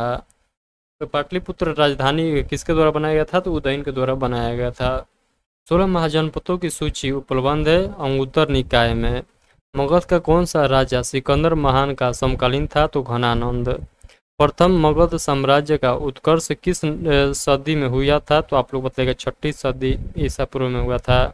सिकंदर के आक्रमण के समय उत्तर भारत पर किस राजवंश का शासक था? नंद वंश का शासक था। ईसा पूर्व 6ठी सदी में प्रारंभ में भारत का सर्वाधिक शक्तिशाली नगर राज्य था? तो मगध था। तो मगध जो था सबसे शक्तिशाली क्या था? तो राज्य था। नंद वंश का अंतिम सम्राट कौन था? तो आप लोग कहिएगा घनानंद। भारत में सिक्कों या मुद्रों का प्रचलन कब हुआ था? तो 600 ईसा पूर्व में हुआ था। अभिलेखीय साक्ष्य के से प्रकट होता है कि नंद राजा के आदेश से एक नहर खोदी गई थी, कहाँ पर? तो कलिंग में। पहला ईरानी शासक जिसने भारत के कुछ भाग को अपने अधीन किया था तो वो था डेरियस। तो डेरियस आप लोग नाम याद रखिएगा। उसके बाद अगला नाम आता है, मगध के किस प्रारंभिक शासक ने राज्यारोहण के लिए अपने पिता की हत्या की एवं इसके कारणवश अपने पुत्र द्वारा मारा गया? तो अजातशत्रु। तो अजातशत्रु आप लोग याद रखिएगा। अजातशत्रु अपने पिता का हत्या किया था और अजातशत्रु के बेटा ने अपने पिता यानी अजातशत्रु का हत्या कर दिया था। तो कहते हैं जैसा करिएगा वैसा भरिएगा। किस शासक ने अवंती को जीतकर मगध का हिस्सा बनाया था? तो आप लोग कहिएगा शिशुनाग ने। कौन सा बौद्ध ग्रंथ 16 महाजनपदों का उल्लेख करता है? तो अंगुत्तर निकाय। ये क्वेश्चन रिपीट हो चुका है। विश्व का पहला गणतंत्र वैशाली किसके द्वारा स्थापित किया गया? तो लिच्छवी द्वारा स्थापित किया गया। प्राचीन श्रावस्ती का नगर विन्यास किस आकृति का है? तो अर्धचंद्राकार है। मगध के सबसे प्राचीन वंश के संस्थापक कौन थे? तो आप लोग कहिएगा बृहद्रथ थे। आप लोग याद रखिएगा। कली ग्रंथों में गांव के मुखिया को क्या कहा जाता था? भोजक कहा जाता था या ग्राम भोजक कहा जाता था। गृहपति का अर्थ क्या होता है? तो धनी व्यक्ति। तो गृहपति का अर्थ आप लोग जो है मेहरानू से नहीं तौल जो है आकलन कर दीजिएगा। यहाँ पर जो है गृहपति का अर्थ होता है धनी व्यक्ति। यहाँ पर हम लोग देख लेते हैं जैन जो है संगतियाँ हम लोग देख लेते हैं। यहाँ पर संगति दिया गया, समय दिया गया, स्थल दिया गया और किसका अध्यक्षता में हुआ था। प्रथम जैन संगति चंद्रगुप्त मौर्य काल के समय में हुआ था। स्थान पाटलिपुत्र था और अध्यक्ष स्थलभद्र थे। द्वितीय बौद्ध संगति 512 ईसा पूर्व 512 ईस्वी में हुआ था। वल्लभी में हुआ था। देवधर क्षमा श्रवण में हुआ, इनके अध्यक्षता में हुआ था। यहाँ पर देखिएगा बौद्ध संगति का हम लोग बात कर लेते हैं। यहाँ पर जैन संगति था, यहाँ पर बौद्ध संगति का हम लोग बात कर लेते हैं। तो प्रथम बौद्ध संगति 483 ईसा पूर्व में अजातशत्रु के शासनकाल में स्थान राजगीर था और अध्यक्ष महाकश्यप थे। द्वितीय बौद्ध संगति 383 ईसा पूर्व में कलाशोक के शासनकाल में वैशाली स्थान था और सर्वकामिनी जो है अध्यक्ष थे। तृतीय बौद्ध संगति 251 ईसा पूर्व में हुआ था, अशोक के शासनकाल में पाटलिपुत्र स्थान था और मोगलीपुत्र जो है ये अध्यक्ष थे। चतुर्थ बौद्ध संगति प्रथम सदी में हुआ था, कनिष्क इसके शासक थे और कुंडल वन में ये जो है क्या हुआ था, इसका स्थान था और वसुमित्र ये अध्यक्ष थे किसका, तो चतुर्थ बौद्ध संगति का। तो आई होप कि जितना मैं पॉइंट बताया हूँ सभी पॉइंट आप लोग को समझ में आ चुका है।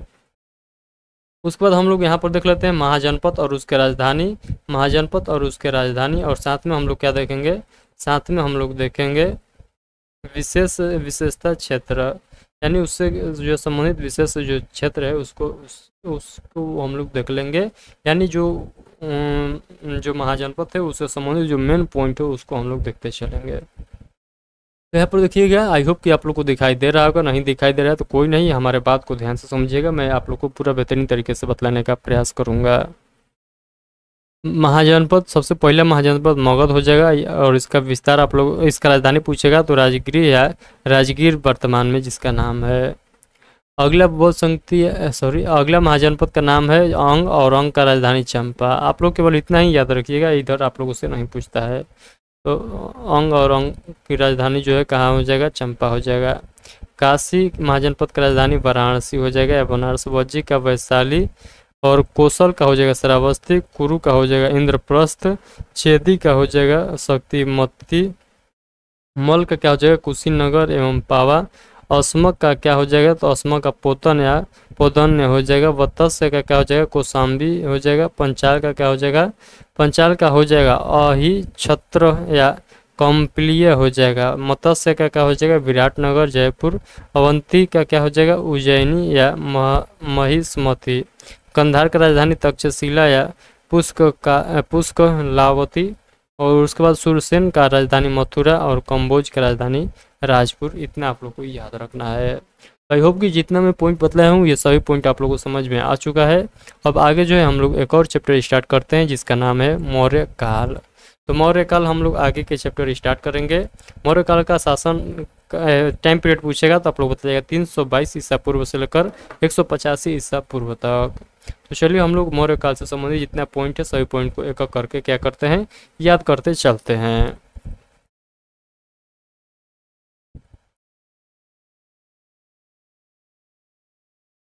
तो चलिए पहला पॉइंट आप लोग के सामने है, मौर्य साम्राज्य की स्थापना किसने किया था, तो आप लोग बताइएगा चंद्रगुप्त मौर्य ने किया था। मौर्य साम्राज्य में प्रचलित मुद्रा का नाम क्या था, तो पर्ण था। अशोक का उत्तराधिकारी कौन था, तो कुणाल थे। मुद्रा राक्षस का लेखक कौन था, तो विशाखदत्त थे। वह व्यक्ति कौन है जिसका नाम देवान प्रियदर्शी भी था, तो आप लोग बताइएगा मौर्य सम्राट अशोक का।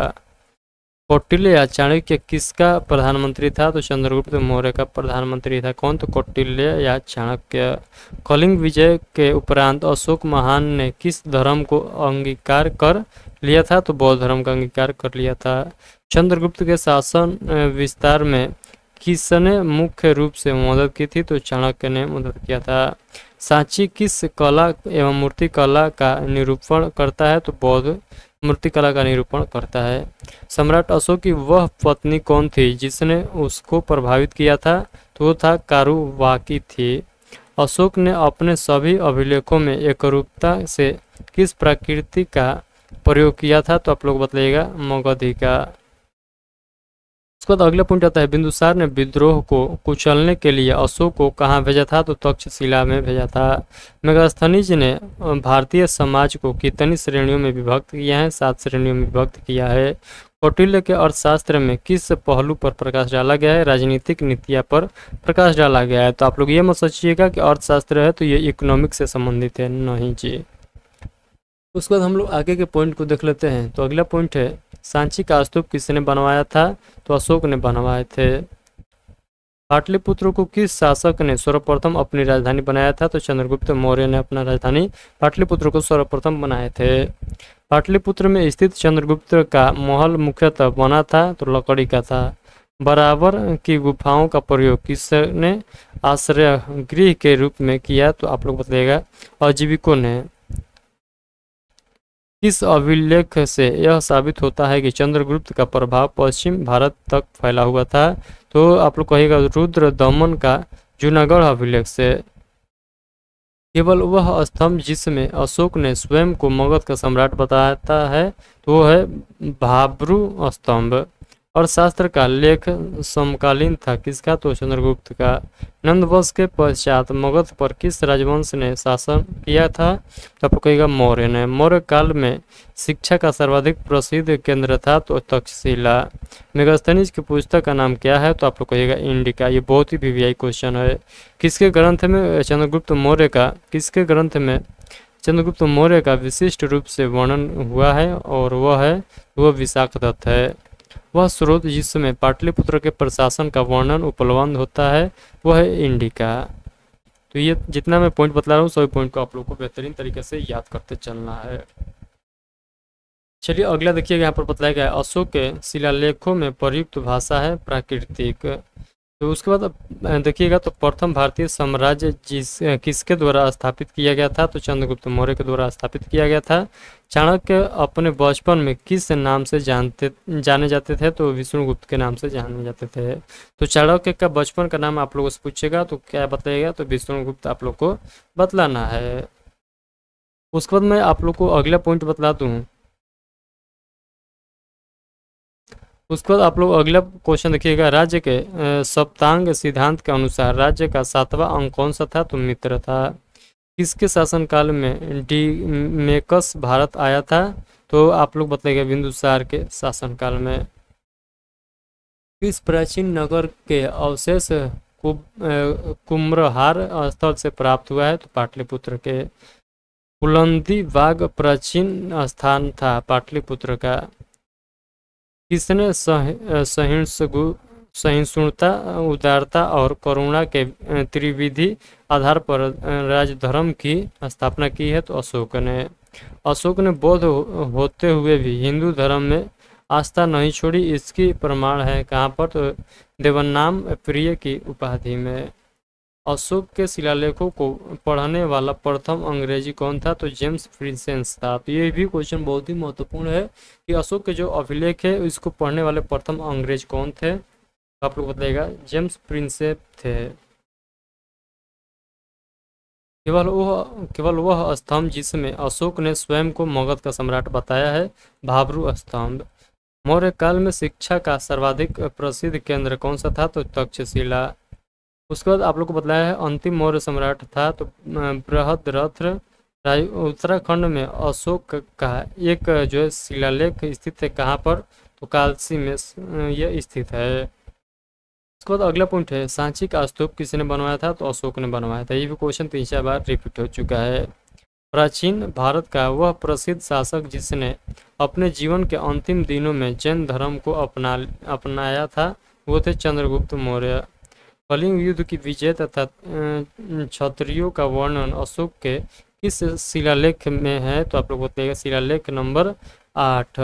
प्रसिद्ध यूनानी राजदूत मेगास्थनीज भारत में किसके दरबार में आए थे? तो चंद्रगुप्त मौर्य के दरबार में आए थे। चंद्रगुप्त मौर्य ने सेलुकस को कब पराजित किया था? तो 304 ईसा पूर्व में। भारतीय लिखने की कला नहीं जानते, यह किसकी युक्ति है? तो मेगास्थनीज की। मेगास्थनीज द्वारा ये बात को कहा गया था कि भारतीय जो लोग हैं ये लिखने की कला नहीं जानते हैं। मौर्य काल में गुप्तचरों को क्या कहा जाता था? तो आप लोग को ये गूढ़ पुरुष कहा जाता था। अशोक का समकालीन तुरमय कहाँ का राजा था? तो आप लोग कहेगा मिस्र का राजा था। किस ग्रंथ में क्षुद्रों के लिए आर्य शब्द का प्रयोग हुआ है? तो आप लोग कहेगा अर्थशास्त्र के लिए प्रयोग हुआ है। अर्थशास्त्र के लिए, इकोनॉमिक्स के लिए। कौटिल्य द्वारा रचित अर्थशास्त्र कितने अधिकरणों में विभक्त है? तो 15। अशोक ने 261 ईसा पूर्व में कलिंग को जीतने के बाद क्या किया? भारी रक्तपात देकर युद्ध की नीति को सदा के लिए त्याग दिया था। तो ये पॉइंट आप लोग जरूर याद रखिएगा। उसके बाद अगला पॉइंट आता है अशोक के जो शिलालेख संगम राज्य के बारे में हमें बताते हैं उनमें शामिल है क्या, तो दूसरा एवं 13वां क्या, तो शिलालेख। अशोक ने श्रीलंका में बौद्ध धर्म का प्रचार हेतु किससे भेजा था, महेंद्र और संघमित्रा को भेजा था। अशोक के मनसेहरा एवं शहबाजगढ़ी से प्राप्त बृहद शिलालेखों में किस भाषा का प्रयोग किया गया था, तो खरोष्ठी भाषा का प्रयोग किया गया था। श्रीनगर की स्थापना किस मौर्य शासक ने किया था, तो अशोक ने। इस अभिलेख में चंद्रगुप्त मौर्य और अशोक दोनों का उल्लेख किया गया है। यह है महाक्षत्रपत रुद्रदमन का जूनागढ़ अभिलेख। तो आई होप कि जितना मैं पॉइंट बतलाएं उस चैप्टर से संबंधित सभी पॉइंट आप लोगों को समझ में आ चुका है। अभी आगे जो हम लोग देखने वाले हैं अगला जो चैप्टर है ये मरणोत्तर काल के बारे में हम लोग देखने वाले हैं।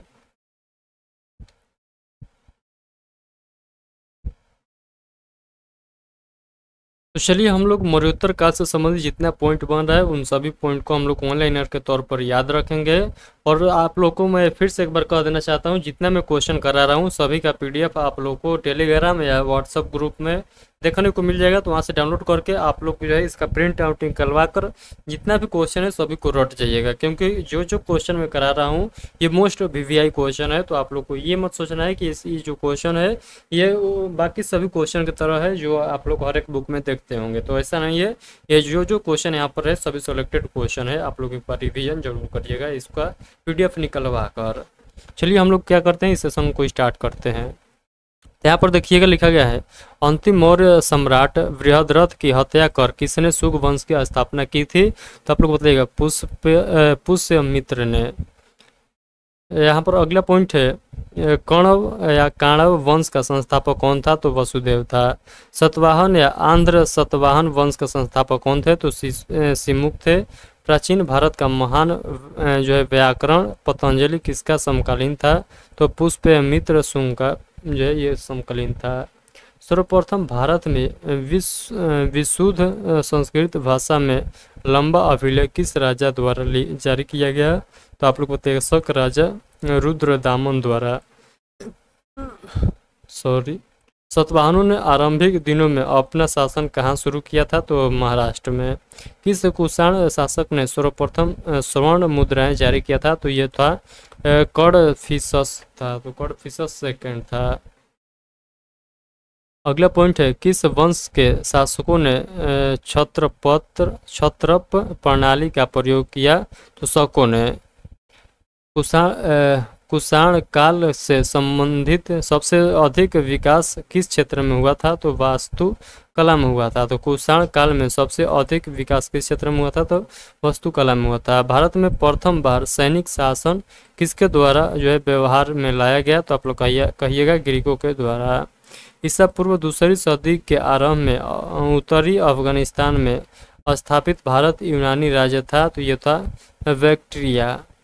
सर्वप्रथम रोम के साथ किन लोगों का व्यापार आरंभ हुआ था, तो तमिल एवं चेरों के व्यापार जो है यहाँ पर आरंभ हुआ था। सतवाहनों ने पहले स्थानीय अधिकारियों के रूप में काम किया था, ये मौर्य के अधीन काम किए थे। वह महान कुषाण नेता कौन था जो बौद्ध बन गया था, तो कनिष्क था। कुषाण काल के दौरान मूर्तिकला की गंधार शैली किसका जो है मिश्रण है, तो आप लोग क्या बताइएगा भारत ग्रीक शैली का मिश्रण है। रोम साम्राज्य के अनुसरण पर किस वंश के शासकों ने कैसर की उपाधि ग्रहण किया था, तो आप लोग बताइएगा कुषाण के। प्राचीन भारत में किसने नियमित रूप से सोने के सिक्के चलाए थे, तो कुषाण ने ही चलाए थे।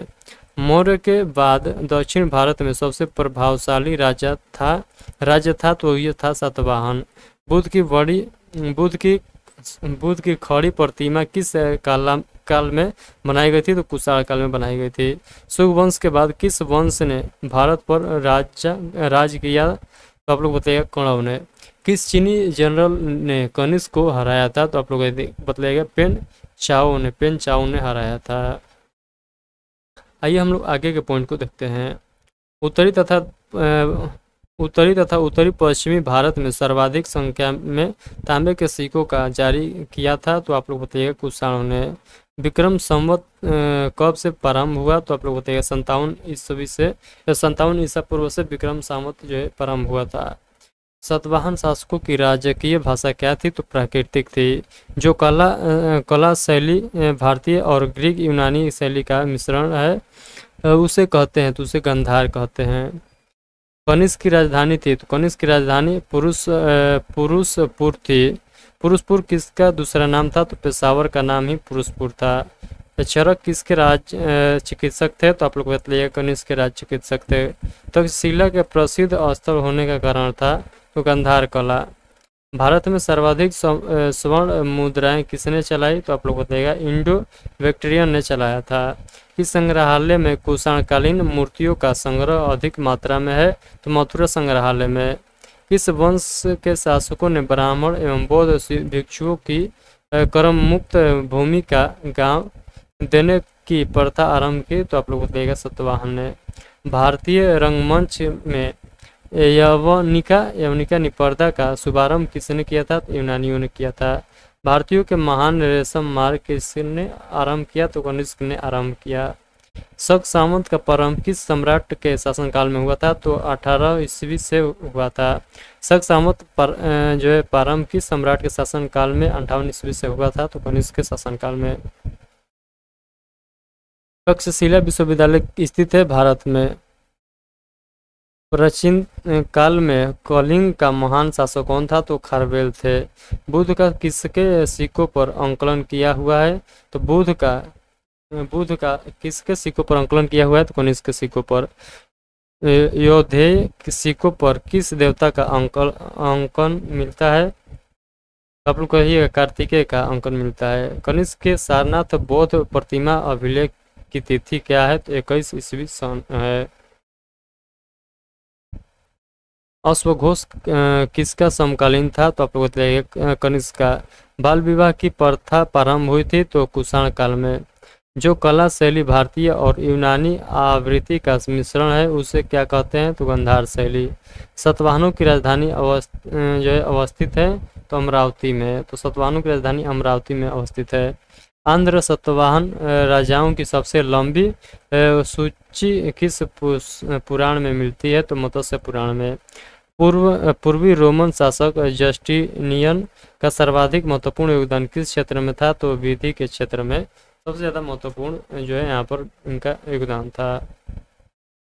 अगला जो चैप्टर आता है इसका नाम जो है संगम काल। तो संगम काल के बारे में जितना क्वेश्चन बनेगा, जितना पॉइंट बनेगा, सभी पॉइंट को हम लोग एक एक करके आगे याद करने वाले हैं। तो चलिए हम लोग उसको भी निपटाते हैं, यानी संगम काल को से रिलेटेड जितना क्वेश्चन है उन सभी को भी निपटाने का प्रयास करते हैं।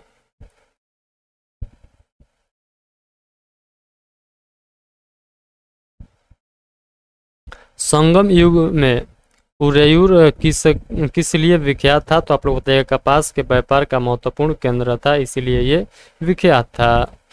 आगे के पॉइंट देखिएगा, यहाँ पर लिखा गया है तोलकाप्पियम ग्रंथ संबंधित है? तो व्याकरण और काव्य से। धार्मिक कविताओं का जो है अंकलन कुरल किस भाषा में है? तो तमिल भाषा में है।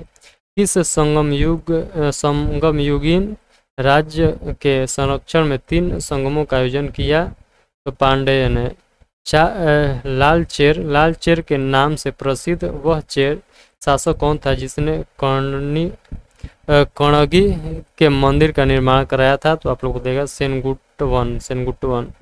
तमिल भाषा के शिल्पाधिकार और जो है मणि में खलई नामक ग्रंथ किससे संबंधित है? तो आप लोग बताइएगा हिंदू धर्म से संबंधित है। कौन संगम युगीन व्याकरण रचना सर्वाधिक महत्वपूर्ण रचना मानी गई है? तो आप लोग कहिएगा तोलकाप्पियम। मुजरिस किस राज्य का प्रमुख बंदरगाह था? तो आप लोग कहिएगा चेर का। प्राचीनतम तमिल देवता मुरुगन किस वैदिक देवता के जो सदृश है? तो आप लोग बताइएगा शंकर या कार्तिकेय के।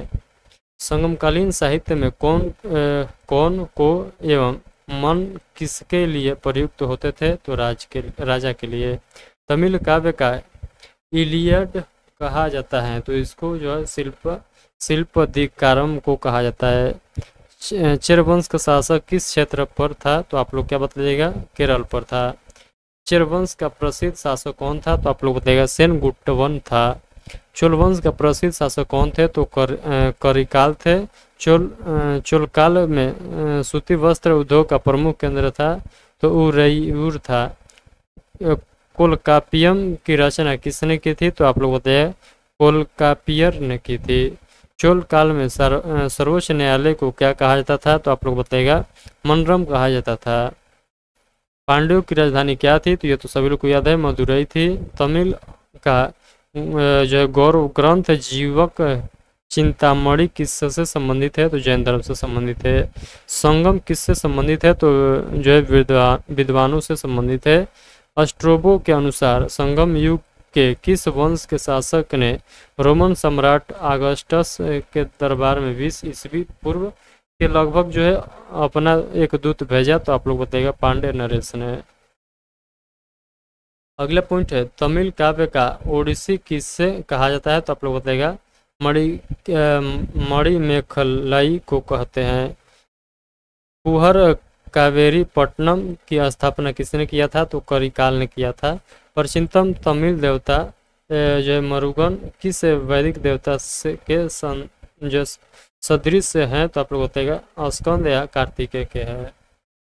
यहाँ पर देखिएगा लिखा गया संगमों का आयोजन प्रथम संगम कहाँ हुआ था? स्थान याद रखिएगा मदुरई, और अध्यक्षता आप लोग याद रखिएगा अगत्यार। द्वितीय संगम जो हुआ था ये अलवय में हुआ था, और अगत्यार ही था शासक, अध्यक्षता इन्हीं के द्वारा किया गया था। तृतीय संगम जो हुआ था मदुरई में हुआ था, और नौकीर द्वारा हुआ था। अगला जो चैप्टर आता है इसका नाम जो है गुप्त काल। गुप्त काल का आप लोग टाइम पीरियड पूछेगा तो आप लोगों को क्या बतलाना है? 319 ईसा पूर्व से 540 ईसा पूर्व तक। चलिए हम लोग गुप्त काल से जितना क्वेश्चन बन रहा है उन सभी को एक करके याद करते हैं।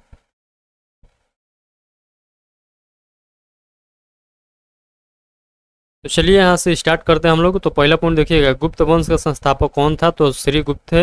गुप्त किसके जो है सामंत थे? तो आप लोग बताइएगा कुषाणों के सामंत थे। चलिए आगे के पॉइंट को हम लोग क्या करते हैं? याद करते हैं। गुप्त शासक के दौरान ऐसा व्यक्ति कौन था जो एक महान खगोल वैज्ञानिक और गणितज्ञ था? तो आप लोग बताइएगा आर्यभट्ट। गुप्त शासकों की सरकारी या दरबारी भाषा थी? तो आप लोग बताइएगा संस्कृत थी। गुप्त वंश का वह राजा कौन था जिसने हूणों को भारत पर आक्रमण करने से रोका? तो आप लोग स्कंदगुप्त। गुप्त राजवंश किस लिए प्रसिद्ध था? तो कला एवं स्थापत्य के लिए यह प्रसिद्ध था। अजंता कलाकृतियाँ किससे संबंधित है? तो गुप्त काल से संबंधित है। कवि कालिदास किसके राजकीय थे? कवि जो है कालिदास किसके राजकवि थे? तो आप लोग क्या बताइएगा? चंद्रगुप्त द्वितीय के या विक्रमादित्य के थे। अजंता चित्रकारी की विषय वस्तु किससे संबंधित है? तो आप लोग बताइएगा बौद्धम से संबंधित है। उत्तर गुप्त युग में जो विश्वविद्यालय प्रसिद्ध हुआ वह था? तो नालंदा। एरण अभिलेख का संबंध किस शासक से है? तो आप लोग बताइएगा भानुगुप्त से है। फायान किसके शासनकाल में भारत आया था? तो आप लोग क्या बताइएगा? चंद्रगुप्त द्वितीय के शासनकाल में। भारतीय संस्कृति का स्वर्ण युग यानी गोल्डन एज था? तो वो था गुप्त काल। फायान कहाँ का निवासी था? तो आप लोग बताइएगा चीन का निवासी था।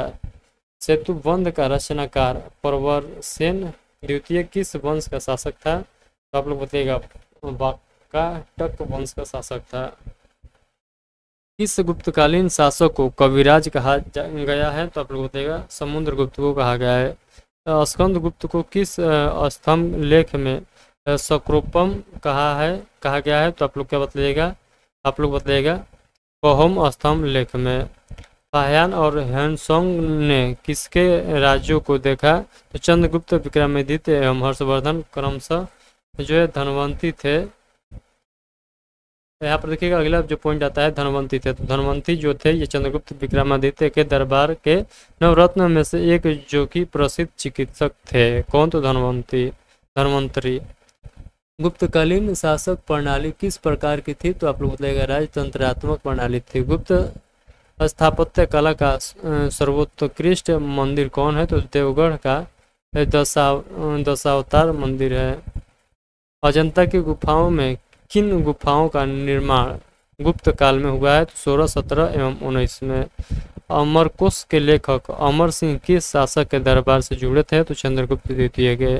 गुप्त संवत को प्रारंभ करने का श्रेय किससे दिया जाता है? तो चंद्रगुप्त प्रथम को। चंद्रगुप्त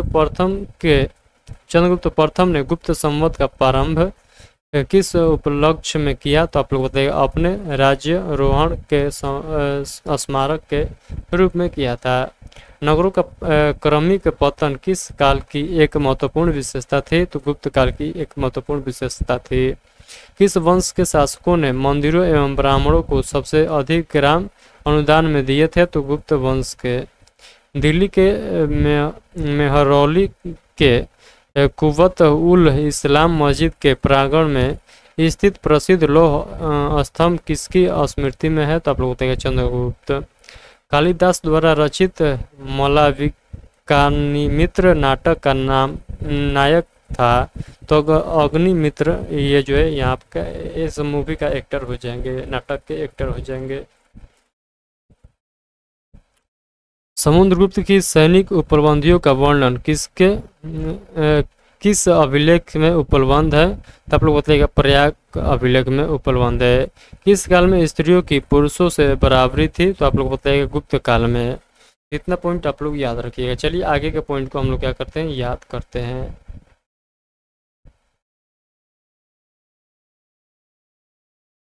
भारत का नेपोलियन किसे कहा जाता है? तो समुद्रगुप्त को भारत का नेपोलियन कहा जाता है। तक्षशिला विश्वविद्यालय स्थित है? तो भारत में स्थित है।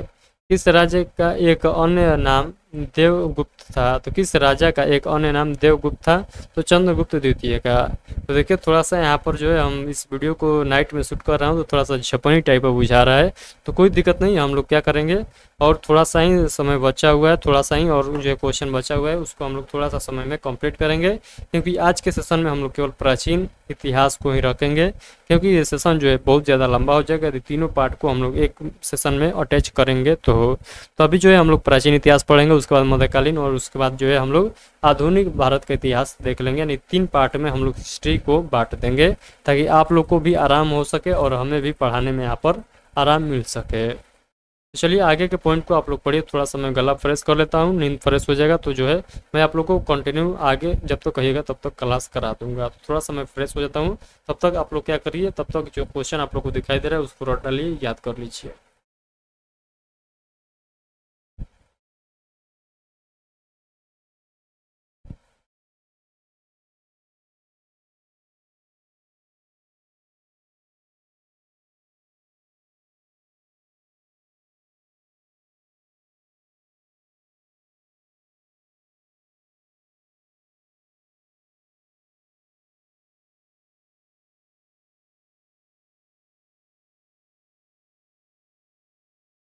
तो चलिए अगला क्वेश्चन आप लोग देखिएगा, लिखा गया है प्रथम गुप्त शासक जिसने परम भगवत की उपाधि धारण की थी वह था चंद्रगुप्त द्वितीय। प्रयाग प्रशस्ति किसके सैन्य अभियान के बारे में जानकारी देती है? तो समुद्रगुप्त के बारे में जानकारी देती है। गुप्त सम्राट जिसने हुणों को पराजित किया था वो थे स्कंदगुप्त। शक विजेता किसे जाना जाता है? तो आप लोग बताइए चंद्रगुप्त द्वितीय को जाना जाता है। रजत सिक्के जारी करने वाला प्रथम गुप्त शासक था? तो चंद्रगुप्त द्वितीय था। नगरों एवं क्रमिक पतन किस काल की एक महत्वपूर्ण विशेषता थी? तो गुप्त काल की एक महत्वपूर्ण विशेषता थी। किस गुप्त शासक ने सर्वप्रथम सिक्के जारी किए? तो आप लोग बताइएगा चंद्रगुप्त प्रथम ने। कौन सा राजवंश हुणों के आक्रमण से अत्यंत विचलित हुआ? तो वो गुप्त वंश। अजंता गुफाओं के सरीखी जैसी गुफाएं मध्य प्रदेश में कहाँ है? तो आप लोग बताइएगा बाघ या धार में स्थित है। गुप्त वंश ने किस अवधि में शासन किया था? तो 319 ईस्वी से 500 ईस्वी तक। बाल विवाह की प्रथा आरंभ हुई कब? तो गुप्त काल में। यूरोपीय भाषा में अनुदित या अनुवादित प्रथम भारतीय ग्रंथ कौन सा है? तो कुमार संभवम। सती प्रथा का पहला उल्लेख कहाँ से मिलता है? तो एरण अभिलेख से मिलता है। मिहिर कुल का संबंध था तो हूणों से संबंध था। गुप्त राजा जिसने विक्रमादित्य की पदवी ग्रहण की थी चंद्रगुप्त ने द्वितीय ने। गुप्त काल में उत्तर भारतीय व्यापार किस पतन से संचालित होता था, तो आप लोग बताइएगा ताम्र लिपि से होता था। गुप्त शासकों द्वारा जारी किए गए चांदी के सिक्के कहलाते थे करूप कहलाते थे, सॉरी रूपक कहलाते थे। किस गुप्त शासक को नालंदा विश्वविद्यालय का संस्थापक माना जाता है, तो कुमार गुप्त को माना जाता है। ये क्वेश्चन मैं आप लोगों से एक HW के तौर पर पूछा था, देखिए उसका राइट आंसर यहाँ पर मिल गया। पुण्यवर्धन जो भुक्ति अवस्थित थी, तो आप लोग बताइए उत्तर बंगाल में। वह प्रथम भारतीय विद्वान कौन था जिसने गणित को एक पृथक विषय के रूप में स्थापित किया, तो आर्यभट्ट। तांबा का सिक्का जारी करने वाला पहला गुप्त शासक कौन था, तो रामगुप्त थे। चलिए आगे के पॉइंट को हम लोग याद करते हैं। कालिदास किस कृति की जो है गिनती विश्व की 100 प्रसिद्ध साहित्य कृतियों में होती है, तो अभिज्ञान शाकुंतलम का। वर्तमान गणितज्ञ में दशमलव प्रणाली के आविष्कार का श्रेय किस युग को है, तो आप लोग बताइए गुप्त युग को है। गुप्त काल के सर्वाधिक लोकप्रिय देवता कौन थे, तो विष्णु थे। मेहरौली या दिल्ली स्थित लौह स्तंभ का निर्माण किस सदी में हुआ था, तो चतुर्थ सदी में हुआ था। कुमार संभव महाकाव्य किस कवि ने लिखा, तो कालिदास ने लिखा। नालंदा विश्वविद्यालय की स्थापना का युग है, तो गुप्त युग है। गुप्त युग में भू राजस्व की दर थी उपज का 6ठा भाग। इतना पॉइंट आप लोग को याद रखना है। अब हम लोग आगे के जो है चैप्टर स्टार्ट करेंगे, जिसका नाम है गुप्तोत्तर काल या पुष्पभूति वंश या वर्धन वंश के बारे में हम लोग आज के ये जो है अगले चैप्टर को हम लोग देखने वाले हैं। तो चलिए इसको भी हम लोग क्या करते हैं, स्टार्ट करते हैं और एक एक पॉइंट करके हम लोग याद करते हैं। यहाँ पर लिखा है पुष्पभूति वंश की स्थापना किसने की थी, तो पुष्पभूति वर्धन ने। पुष्पभूति वंश का सबसे प्रतापी राजा कौन था, तो हर्षवर्धन थे। हर्षवर्धन के समय में कौन सा चीनी तीर्थयात्री भारत आया था, तो ह्वेनसोंग आया था। चालुक्य राजा पुलकेशिन द्वितीय को किसने पराजित किया था, तो नरसिंह वर्मन ने पराजित किया था। किस व्यक्ति को द्वितीय अशोक कहा जाता है, तो हर्षवर्धन को कहा जाता है। वाणिभट्ट किस सम्राट के राज दरबारी कवि थे, तो हर्षवर्धन के दरबारी कवि थे। ह्वेनसोंग भारत में लगभग कितने साल रहा, तो 14 वर्ष तक रहा। कुंभ मेला को प्रारंभ करने का श्रेय किसे दिया जाता है, तो हर्षवर्धन को दिया जाता है। नर्मदा नदी पर सम्राट हर्ष के दक्षिणावर्ती आक्रमण को रोका तो किसने रोका, तो पुलकेशिन द्वितीय ने रोका। चालुक्य शासक पुलकेशिन द्वितीय ने किस नदी के किनारे हर्षवर्धन को परास्त किया था, नर्मदा नदी के तट पर। हर्ष के शासनकाल में उत्तर भारत का सबसे महत्वपूर्ण शहर कौन सा था, तो कनौज। हर्ष की आत्मकथा किसने लिखी, तो वाणिभट्ट ने लिखा था। हर्षवर्धन अपनी धार्मिक सभा कहाँ किया करता था, तो प्रयाग में किया करता था। वर्धन वंश की राजधानी थानेश्वर किस प्रदेश में स्थित है, तो हरियाणा में। तो थानेश्वर जो है कहाँ पर है, तो हरियाणा में ये स्थित है। हर्षवर्धन ने 606 ईस्वी में हर्ष संवत की स्थापना किस उपलक्ष्य में की थी, तो अपने राज्यारोहण के उपलक्ष्य में किया था। ह्वेनसोंग की भारत में यात्रा के सबसे जो है सूती कपड़े में उत्पादन के लिए सबसे प्रसिद्ध नगर था, तो वो था मथुरा। कवि वाणिभट्ट निवासी था, तो थानेश्वर के निवासी थे। नागानंद का रचनाकार कौन था, तो हर्षवर्धन थे। सम्राट हर्षवर्धन ने 2 महान धार्मिक सम्मेलन का आयोजन किया था, कहाँ पर, तो कनौज व प्रयोग में। नागानंद रत्नावली एवं प्रियदर्शिका नाटकों के नाटककार कौन थे, तो हर्षवर्धन थे। गुर्जर को किस शासक ने पराजित किया, तो हर्षवर्धन ने पराजित किया था। चलिए हम लोग आगे के पॉइंट को याद करते हैं। यहाँ पर आप लोग पढ़िएगा, आज भी भारत में ह्वेनसोंग को याद करने का मुख्य कारण शिवकी की रचना। ह्वेनसोंग ने किससे जो है शिलादित्य कहा है, तो हर्षवर्धन को। गुप्त वंश के जो है हार्सों के पश्चात उत्तर भारत में बड़े भाग का पुनर्गठन किसने किया, तो आप लोग बताइएगा हर्षवर्धन ने किया था। उसके बाद अगला पॉइंट आप लोग पढ़िए क्या लिखा गया है, थोड़ा सा मैं समझ ले रहा हूँ, तब तक आप लोग पढ़िए।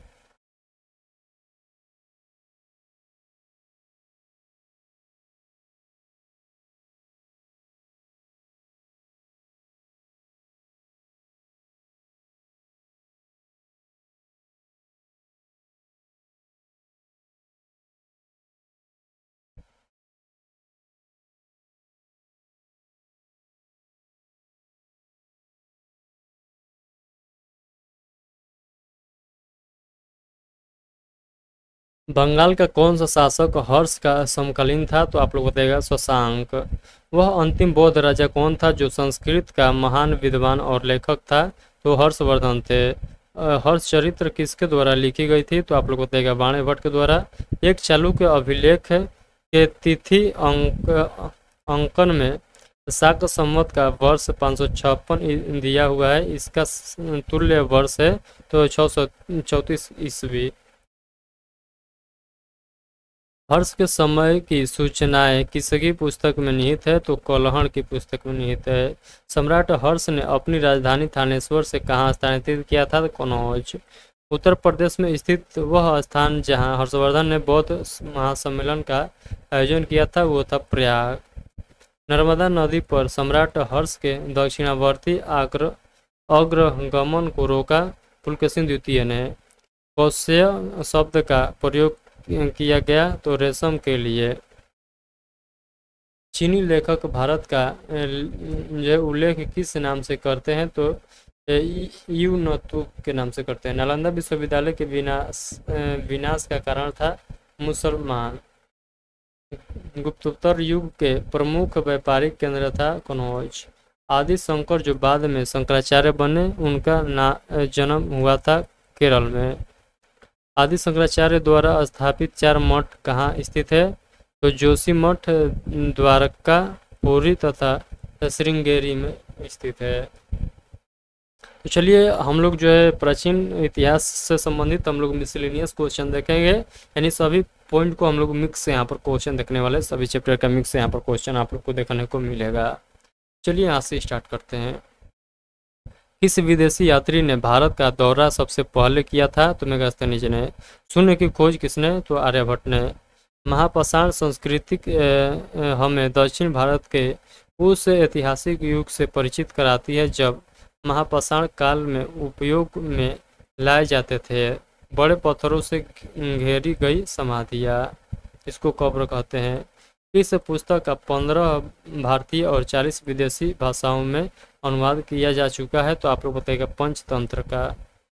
अगला पॉइंट है न्यूमिसिमेटिक्स क्या है, तो सिक्कों व धातुओं का अध्ययन है। अगला पॉइंट है हितोपदेश के लेखक हैं कौन, तो नारायण पंडित। नाट्यशास्त्र की रचना किसने की, तो भरत मुनि ने।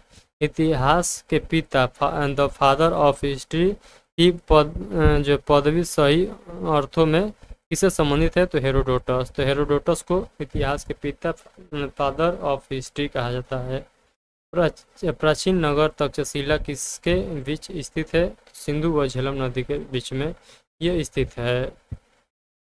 अगला पॉइंट है वह अंग्रेज कौन था जिसने सर्वप्रथम भगवत गीता का अंग्रेजी में अनुवाद किया था, चार्ल्स जो विल्किंस थे। पूरा पाषाण काल में आदि मानव के मनोरंजन के साधन थे, तो क्या था, तो शिकार। तो मनोरंजन जो है वो शिकार करके किया करते थे। किसको चालकोलिथिक एज कहा जाता है, तो आप लोग क्या बताइएगा, ताम्र पाषाण युग को।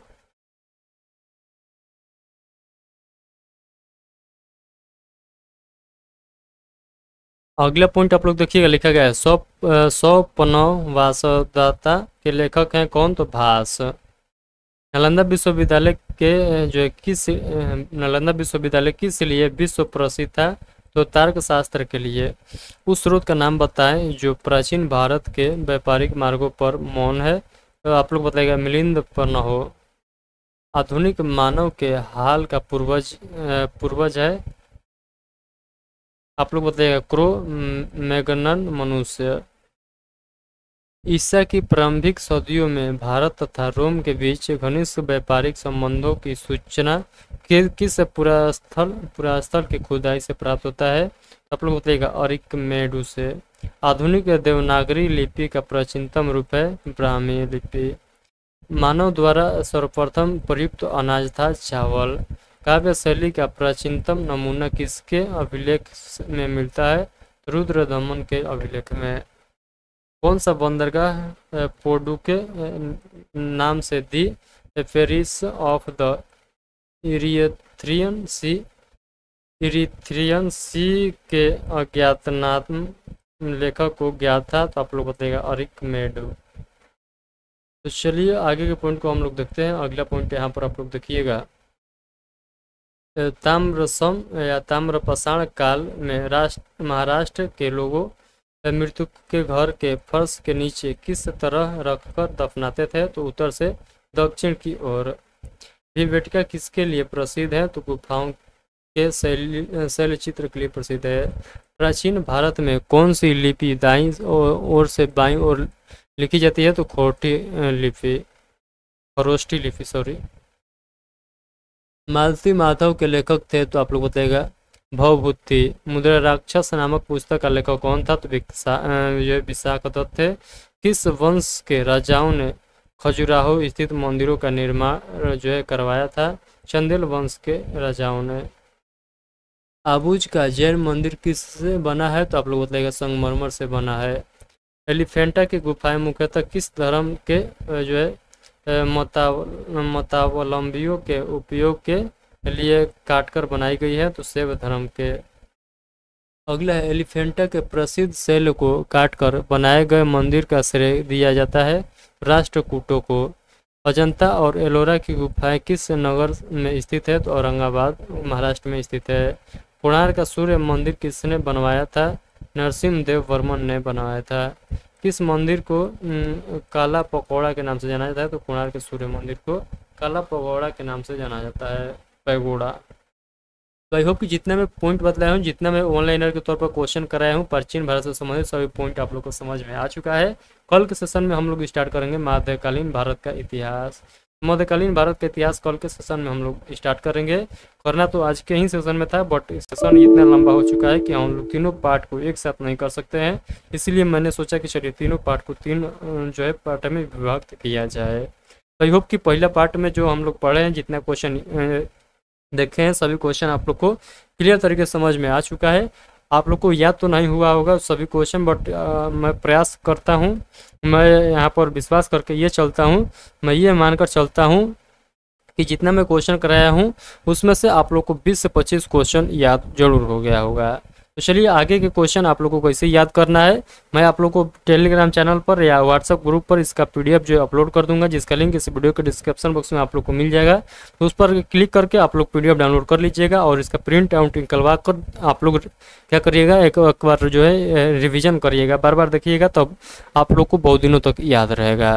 तो चलिए फिलहाल के लिए इतना ही। आज का सेशन कैसा रहा एक प्यारा सा कमेंट करके सभी साथी लोग जरूर बताइएगा। तो चलिए मिलते हैं कल के सेशन में, जिसमें हम लोग देखेंगे मध्यकालीन भारत के इतिहास के बारे में पॉइंट हम लोग याद करेंगे, ऑनलाइनर क्वेश्चन हम लोग याद करेंगे।